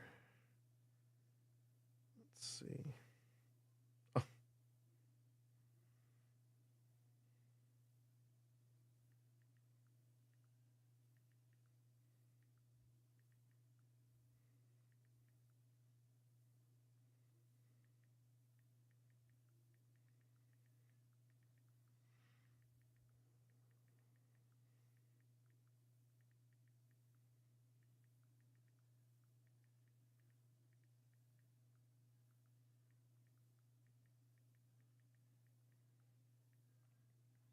The interesting thing about when we were doing all of our investigating and stuff like that, at Pennhurst, yes, there was a lot of traffic, but it wasn't like I was picking up a vibe, but there was also just, it just felt very frenetic. It felt very chaotic because there were so many people there. I was beginning to wonder if I was the only one commenting on the YouTube side. No. The YouTube side is still active. It's been quiet. But no, people were double dipping and popping over there. I'm still keeping an eye on the YouTube side as well. So there is that. Oops, that was on the YouTube side. Let me get back in here. Okay.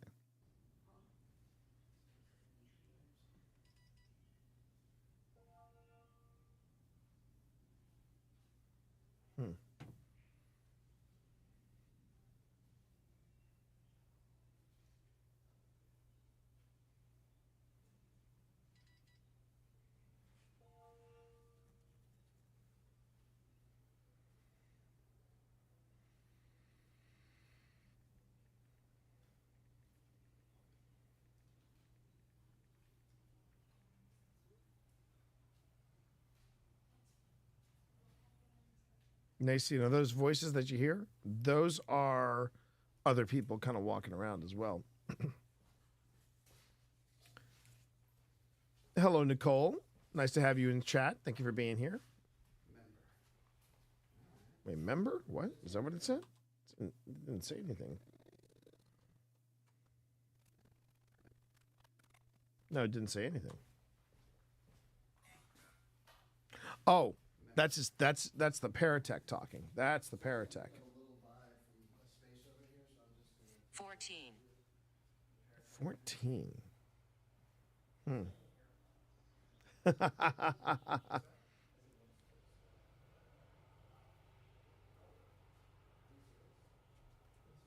Now, see the camera that's in my hand?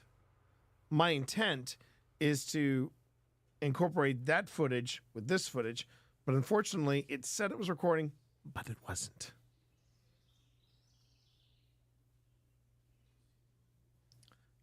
Can you teach me how to be a streamer? Perhaps put in a book that has a detail but concisely explains the process of growing a community.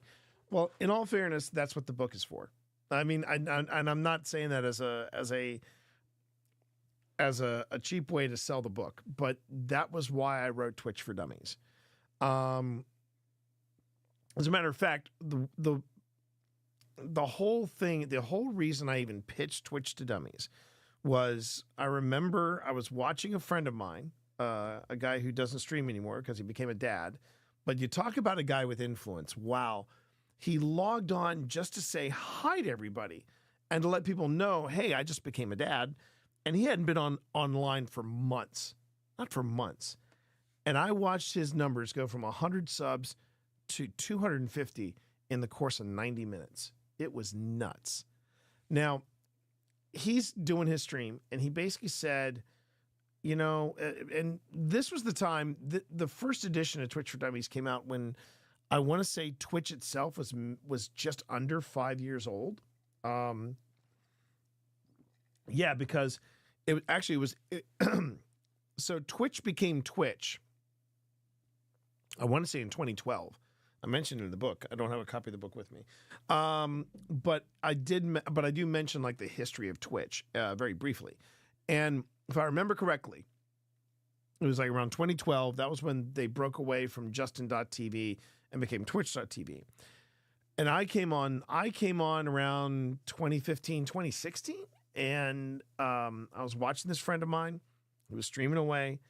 And he said, yeah, we don't, and people would constantly come in and say that exact same question, which was, can you teach me how to be a streamer, right? Or can you teach me, how does Twitch work? And look at that, Arctic Gaming gifting a tier 1 sub to Nicole. Thank you for doing that. It's very kind of you. Very kind of you. Thank you so much. So much has changed. Yeah, King. See, I didn't know about Justin TV. I think I had heard about it, but I didn't know anything about it. Did not know a thing about it. But then, and a friend of mine was actually trying to get me on the Twitch for several years until I eventually did come on. And I can tell you when I came on a regular basis. I came on Twitch on a regular basis in, I believe it was September 7th, 2017. That wasn't my first stream. That was when I came on and I started practicing with a schedule. And it was when Destiny 2 dropped. But where I was going with this was that my friend said, everyone has a different way of learning how to stream because we don't have any rules set down. We don't have any books to really help people stream. There are books that are self-written poorly on how to make money streaming video games, but there's nothing specifically about how to stream on Twitch. There is no Twitch for Dummies. And then he looked at the camera and said, maybe there should be. And he had been the third person that month to suggest to me that I should write Twitch for Dummies because they knew me as being the guy that wrote Podcasting for Dummies. And at the time, I had zero interest of writing another Dummies book again. And I pitched it to Wiley. They passed on it. And then about 3 or 4 months later, they call me and they go, hey, T, you pitched us Twitch for Dummies. Are you still interested in doing that? And I had just started a brand new job at the time. Now, this is for the first edition. And I said, you know what? I'll take on the challenge. Let's do this. So I started working on the book, putting it together. But I'd really only been a streamer for 2 or 3 years by the time Twitch for Dummies, the first edition, came out. So what I did was I turned to all my friends, let me rephrase that, the friends that I made through streaming, these brand new people who didn't know me from, oh, thank you, Zeno. Thank you, Zeno. But these people didn't know me from a hole in the wall. Well, they knew me, but they didn't know me. But I sat down with each and every one of them, and I was like, I want to make sure I get this right. And so we went on ahead and we put together Twitch for Dummies. And it was really put together by all the people in the community. But I also, put in my own touches, my own lessons. And I really think that for me, what I thought was the highlight of Twitch for Dummies, the first edition, was when I got a chance to sit down with Dr. Lupo, Ben Lupo. I got to sit down with him and ask him like the hard questions about streaming and about how to stream and all this stuff. And that guy, 1, was super intense. He was super intense. 2, he was really super nice. He and his wife, Sam, are some of the nicest people I've ever met. And it was just an amazing experience getting a chance to work with him and talk to him for the book. Love for the Doug community. Oh, hey, no problem. No problem, Arctic. But what I was going to say was, though, is that, I try to make Twitch for Dummies a comprehensive soup to nuts process. And in light of what I was talking about at the beginning of this stream, let me kind of circle back to that very briefly. What I wanted to make sure of is that we went from the process, from soup to nuts. You want to stream? Okay, here's how we stream. But first things first, set up the account, put together the info panels so that people have an idea of who you are before you start streaming. Because nothing, in my opinion, in my personal approach to streaming and Twitch, I really don't like it when someone's been streaming for a long time and there's nothing in the lower info area. All right. I had this playing in the background while I was doing some schoolwork. Aquarius, that's perfectly fine. It's okay to be quiet, not a worries. No guy at my uni who got paid a small amount to hand over the Twitch channel name on Justin TV. His name is Twitch. That's funny. That's funny. I only started watching Twitch during 2020, so I don't know much of the older Twitch. And the thing was, that was the thing, Smut. Is that when I did the first edition, there were a lot of changes that had occurred, but I had also learned a lot too. And I really kind of had to push, folks to at Wiley for a second edition, and I really feel like the second edition is a bit sharper. Now, I know that the YouTube critic that got a little punchy with me and with his attitude towards how I approach the book. He was very critical of the fact that we had somebody on the cover that was gaming, right? And as much as Dan really would like to kind of separate Twitch from the gaming aspect of things and just say gaming is part of Twitch, it's not all of Twitch. Yeah, it is still, I just say, well, I live stream on Twitch, and they go, oh, so you're a gamer. I mean, it's a bit like with podcasting back in the day when people are like, oh, you're a podcaster. Well, I don't listen to podcasts because I don't have an iPod. Yes, that was a thing. That was a thing. And really, when it comes to the way I put together Twitch for Dummies, I was like, okay, you're gonna set up your spot on Twitch first. So when people come to your Twitch address, they see who you are, donations, etc., whatever you want to do. Then, how are you going to stream? Are you going to stream through a console? Are you going to stream through a PC? Well, first we're gonna crawl before we walk. We're gonna just talk about how easy it is to stream off of a console. Then later we're going to pop in a PC, and that's where things change. And I wanted to make sure I got the PC section right, so I sat down with Power GPU. Really nice guy, and we sat down and we wrote Chapter 7 together. He could not have been more accommodating, and I've already promised myself my next rig is coming from him. I'm gonna have to save up for it because he's top notch, but he's worth it. And that's my game plan there. And then afterwards this, like, okay, now we talk about the details, the minutia of streaming, all these different things.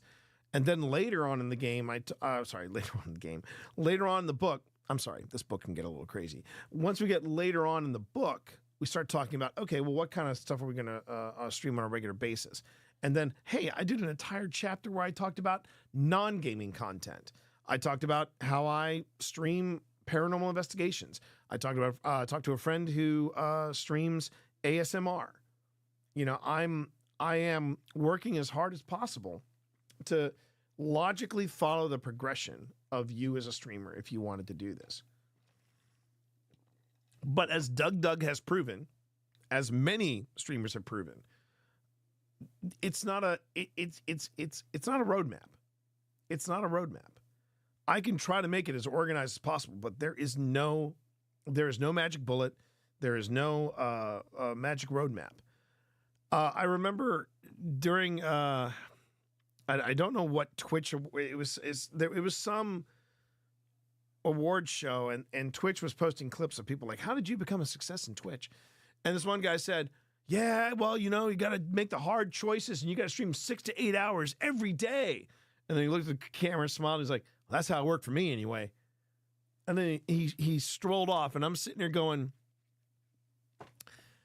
yeah, this is why streamers freak out, or one of the reasons why streamers, I think, freak out at 30.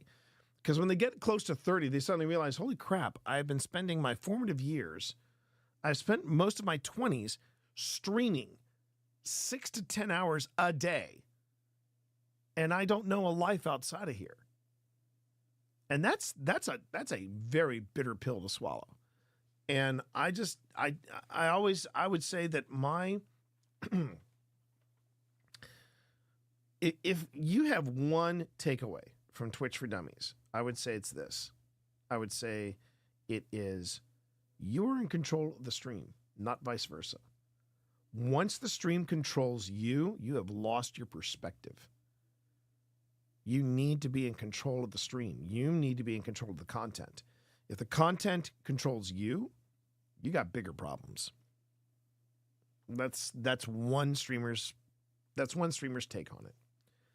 All right, let's jump back into this, shall we?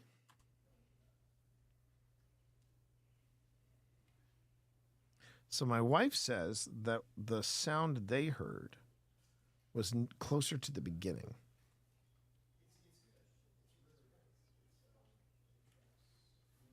Yeah, I remember reading that, Aquarius. He started off. Well, I started off as a Destiny streamer. And my hook was, well, I'm not a gamer that writes, I'm a writer that games. And I went on ahead and just, streamed Destiny and games that I liked because this was fun. It was fun sharing with everybody the experience of gaming, right? Especially someone who had stepped away from gaming for so long. And I sat down with somebody. I sat down with, I don't mind saying it, I sat down with Streamer Square. They were streaming consultants that I trusted and that I respected and that Twitch respected. And I said, okay, then there's something here. It's funny. I remember mentioning to a friend of mine who also streams and is very successful at streaming that I was talking to a streaming consultant, and her reaction was, she was not happy. But this individual gave me a lot of good advice. And one of the things that she told me to do is she said, you need to start doing reaction videos. And I said, oh, that's not happening. And we went back and forth on that. I really did not want to do reaction videos because I found it to be low-hanging fruit. And she said, T, you don't have to make it toxic. Have fun with it. Make it educational. I said, okay. And that was the birth of the Grim Gazette. As a matter of fact, when Doug discovered me, I wasn't kidding. When Doug, and when I say Doug discovered me, I'm saying he picked up my book and read it, or picked up my book and looked through it, right? When he found me and then literally sent, a large chunk of his community over to me, when I said I just revamped the stream, I did. I was now leaning more into the paranormal, and I was doing less gaming and more this. And I've noticed a jump. I've really noticed a jump since Doug introduced me to his community. And now those people are now happily part of the community. And I'm anxious to see what's going to happen tomorrow at the premiere, because since the reaction video dropped,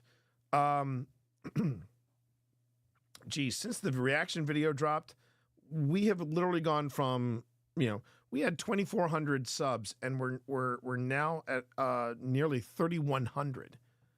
So yeah, I'm great with meeting Doug, and everyone from Doug's stream has been brilliant, and I've loved working with everybody, and I've loved getting to know everybody. It's just been fun. It's been a hell of fun.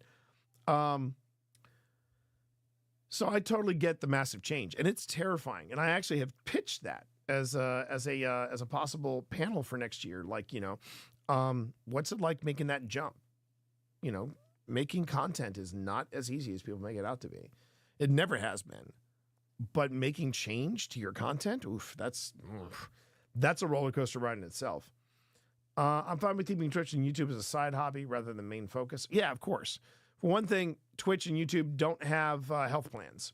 Twitch and YouTube don't have 401ks. You got to worry about that stuff, especially when you're in your younger years. No kidding. Take it from me. Oh, you okay, buddy? Yeah.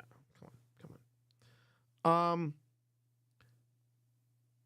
The paranormal stuff seems cool. Always sick to see stuff other than games on Twitch. Absolutely. Sounds easier to just talk with a friend and ask them what they like and dislike about your content. Well, the streaming consultant in question was actually given the high sign by Dan himself, by the CEO of Twitch, and her name is Loco. In fact, hold on. Let me just drop a quick shout out to Loco. Justin, thank you very much for that follow. I really appreciate it. Let's see here. So, that's not the right one. Shout out Loco. And Loco, yeah, she's awesome. She's awesome. She's absolutely incredible. If you were watching, or if you were at TwitchCon in Vegas, or if you were watching the live streams from Vegas, Loco was the one who engaged her girlfriend on stage she engaged. She basically got engaged on the main stage with her girlfriend. And Loco's incredible people. She really is. She's also extremely knowledgeable, not just on Twitch, but also on the news on Twitch and what streamers should be doing. And is she at the level of someone like, say, is she on the same level as Doug? No. But she is knowledgeable and she is able to sustain her numbers. And that is not a critique of anybody in that upper echelon. But I have been noting that there's some friends of mine who they're streaming to numbers about half what they're normally streaming to. And for them, it's been a bit of a shock. And they don't know what they're doing differently.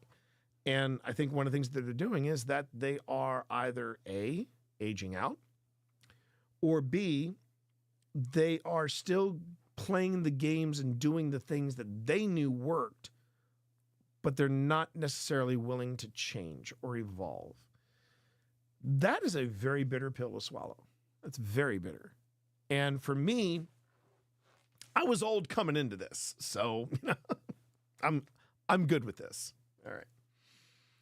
Okay, let's just go a little bit longer. Just a little bit longer.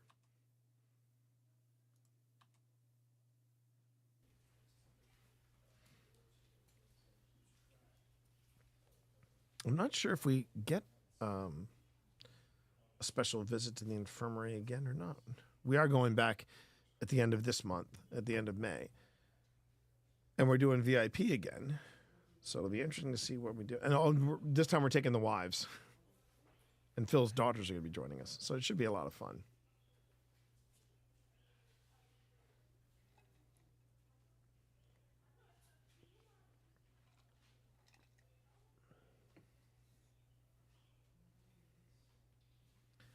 See, right now, I believe that camera is filming. And yeah, it completely foobarred. Son of a biscuit. Anyway. Gear failure. It can happen. It can happen.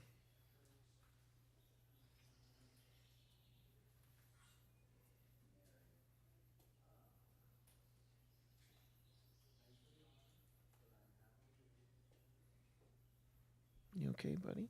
Yeah.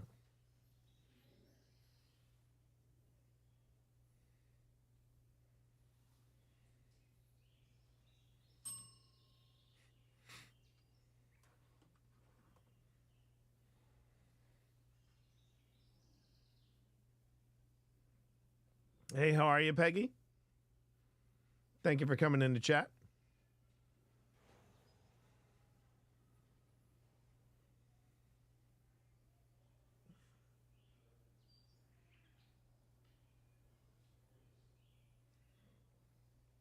He told me.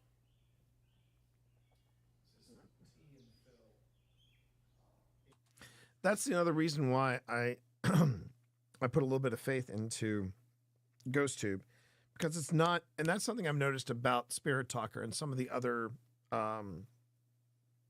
ITC devices that are apps, is that they are always they're working on an interval, but this one right here,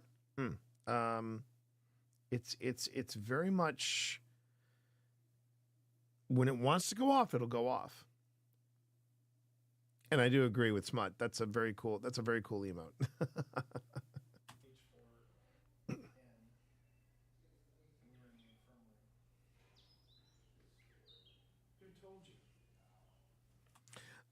It is a free app with limitations. You can unlock it, where you can record unlimited time. You can record with, it doesn't shut down after a certain amount of time, or, that kind of thing. Oh, and it also will save your stuff, whereas the unpaid version won't, right? And it's very economical. I mean, $13 a year. So basically $1 a year. Sorry, $1 a month. And I get, and when you pay for one on a yearly level, that's the other thing too. I think monthly you get just that one. But if you pay the yearly amount, you get access to everything. You get access to GhostTube, GhostTube Seer, GhostTube Vox, GhostTube SLS. And of those 4 apps that we pay for, we use 2 regularly, and I'm contemplating getting into GhostTube Vox, but there you go.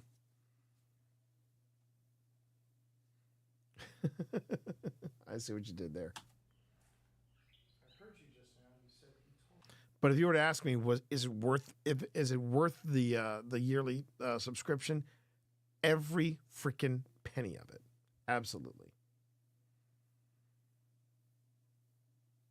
Yeah, exactly, Aquarius. And most people that I know that I've introduced them to GhostTube, they pay the yearly subscription fee without hesitation, because it's a good app. It works. It plays well with other apps, and with other devices, and it's just great to have out it's great to have out there. And also, it was designed for paranormal investigators by paranormal investigators. It is truly one of the most affordable things you can get when starting off in paranormal investigation. This is a very expensive hobby. Did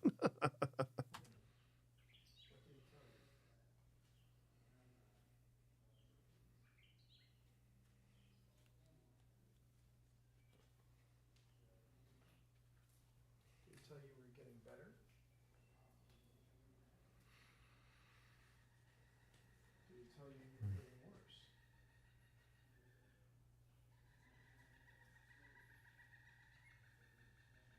What did he tell you?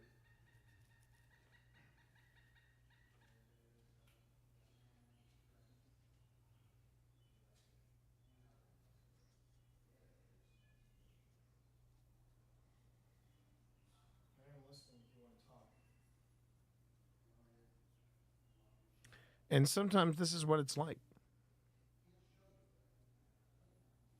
Sometimes it can be very slow and very quiet. Our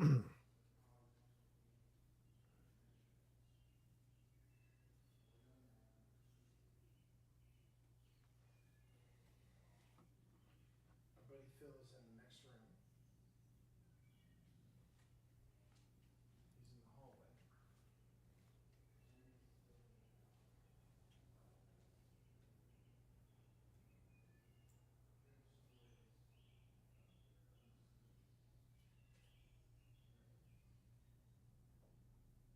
Leave it. You want me to leave the camera there? I can do that. I can leave the camera there.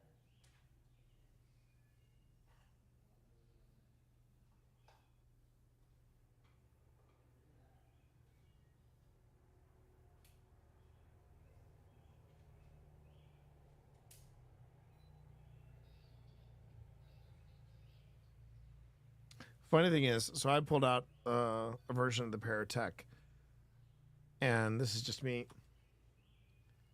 This is just me playing around with it, and eventually I would get one for my 55th birthday.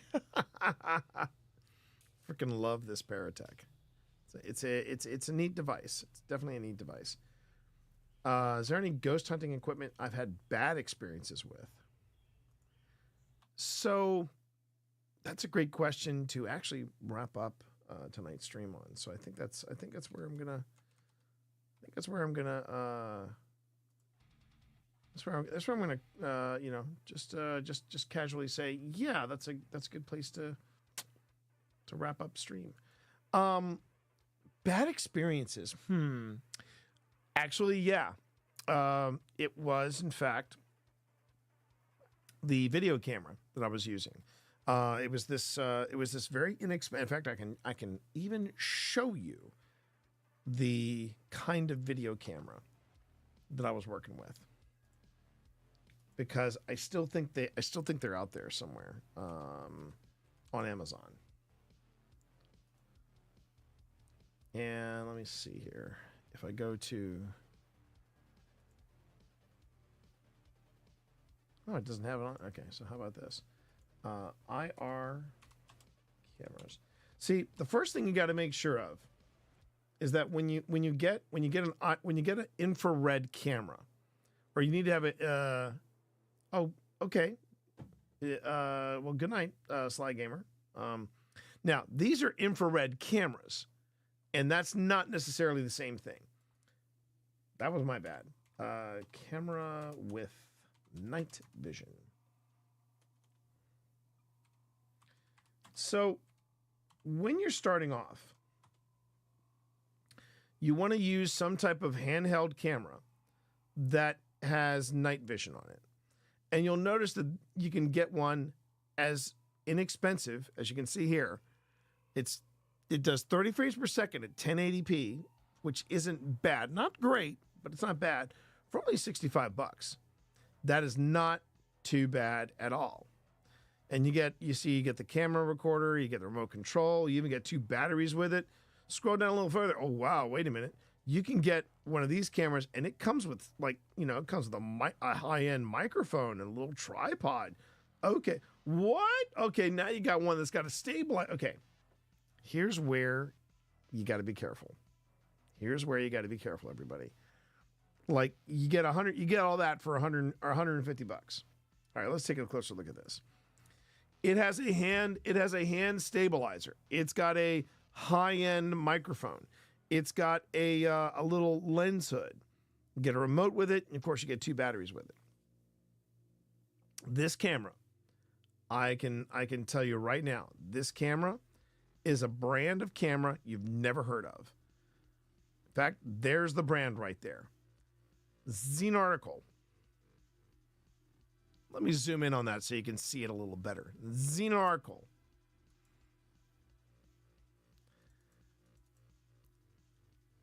Xena Rackle. Okay? $150. You get all this stuff. Well, I hate to break it to you. One, most of this stuff is cheap plastic. So it's not going to be necessarily durable, and it may not work as well as advertised. The second thing is that microphone may or may not be as high quality as it looks. It looks high quality. Chances are it's not. And then you've got, again, the brand. Xenia Rackle. Anybody got a TV made from Xenia Rackle? Or I don't know, maybe an audio recorder from Xenia Rackle? And here's where they get you to. That is a bit of a problem. And I actually go into this. I go into detail on this on a 5-minute paranormal. It has 16 times digital zoom. That sounds really good, doesn't it? It sounds really powerful. And when you look at the different photos that they offer you here, hey, look, there's you can record it at 4K or 30 frames per second. Zenith TV. Yes, Zenith. They're out of business, but you recognize that name. Not Zenith and Xenia Rackle, not the same brand. But then we get down to here. Here we go. The 16 digital zoom. But here's what they don't tell you about digital zoom. What happens with digital zoom? And Despachos, thank you for the follow. Certainly do appreciate it. What they don't tell you about digital zoom is that when you zoom in, it is the onboard computer of your camera that's going, okay, as I'm zooming in, I'm guessing what pixels should be where. And as you zoom in, you're going to lose clarity. It's not going to look anything like what you're seeing in that picture. Not even close. It's going to look terrible. Because it's like when you zoom in on a Photoshop image, and when you go beyond the natural resolution, suddenly you don't see any detail. What you want in a camera is optical zoom, not digital zoom. Optical zoom, you've got different lenses, you've got lenses working together with other lenses, and then you've got a beautiful looking image. Like that 16X, no, it's not going to look anything close to that. So, good to know, T, but this is $150. Yeah, and if you're lucky, you might get 6 months out of it. Now, What's the difference between, say, a camera like this and the cameras we're using now? Okay, let me go here.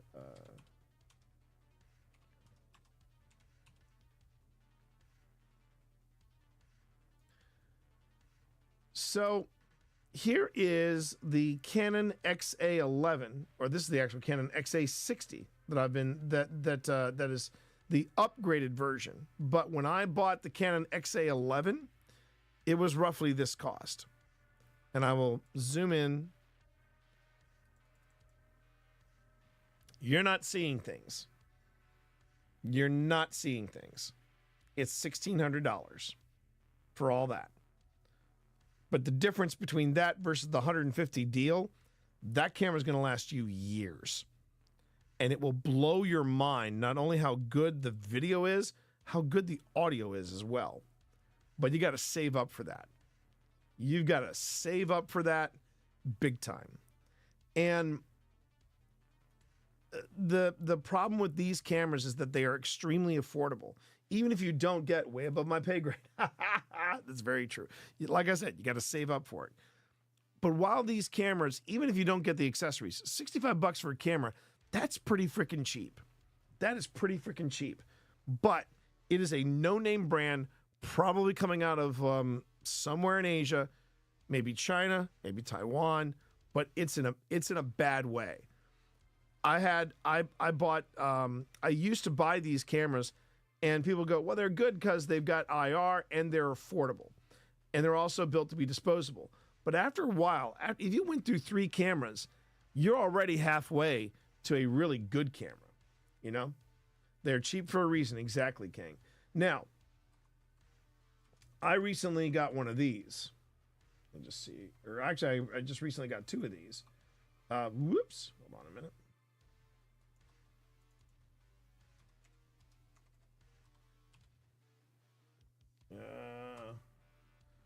Here you go. I got this one. Now, all you get is the camera. That's it.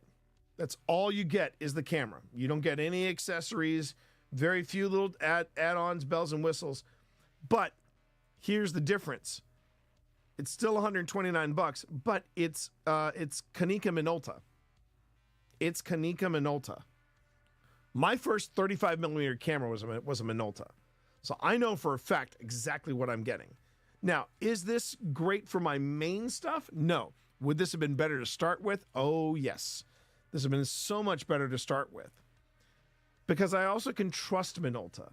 It's a brand I know. It's a brand I trust. So, yeah. I think the worst failure I've ever had has been I had one of these cameras. Actually, yeah, I had one of these tiny little cameras, and I was using it at an event called at an investigation for Crescent SCI. We were in this former TB ward turned mental asylum turned medium security prison. And I had one video camera, and it failed on me. I went in with 3 cameras. I had my POV camera. I had my streaming camera, which was my phone, and then I had this little this camera, and it failed on me about halfway through. I lost a lot of footage that night. Your dad works for Konica Minolta. Please tell your dad, Aquarius, that I say thank you, because, man, I've gotten a lot of great use out of that camera. I freaking love that camera. And, yeah, my first ever 35 millimeter camera was a Minolta, and I took some great shots with it. But losing the video camera was probably the worst thing to happen, because you don't get that back. You don't get that back. We still managed to get a good episodes out of the Crescent visit. But as far as other devices go, that's it. Now ghost centric, like devices that are dedicated to the paranormal. I've had mixed results with my laser grid, because if I have it plugged into a source, it's fine. It is rock solid. It doesn't flicker. There's no false positives. Everything is rock solid with that grid. If I try to use it with its internal battery, it's a mess. It's a mess. I've gotten so many false positives with it. Which is why I didn't buy a second one of those. But yeah, I would say you want to find yourself a camera that you can trust and find an audio recorder that you can trust. And then you're golden and you're ready to go. All right, everybody. On that note, thank you everybody for all the comments. Thank you everybody for all the chat. Thank you so much for all the questions. The questions are what make me smile the hardest.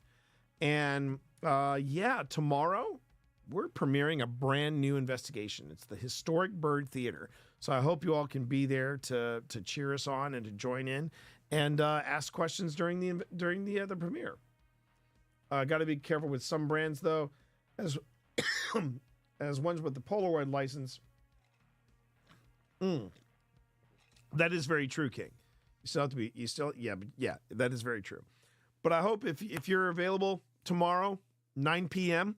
on YouTube over at OSI, you can join us. We will be in chat. I know I'll be in chat. I even think Phil might be in chat. And the two of us are going to be taking you to the Bird Theater tomorrow. I need a new follower goal. I know I do. I'm actually saving this.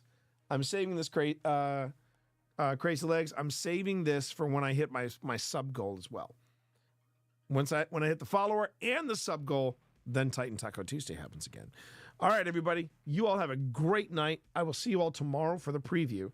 For the premiere of Old Spirits at the Bird Theater of Richmond, Virginia. Thank you so much, everybody. You all have a great night. And thank you for watching that VOD again. Peace.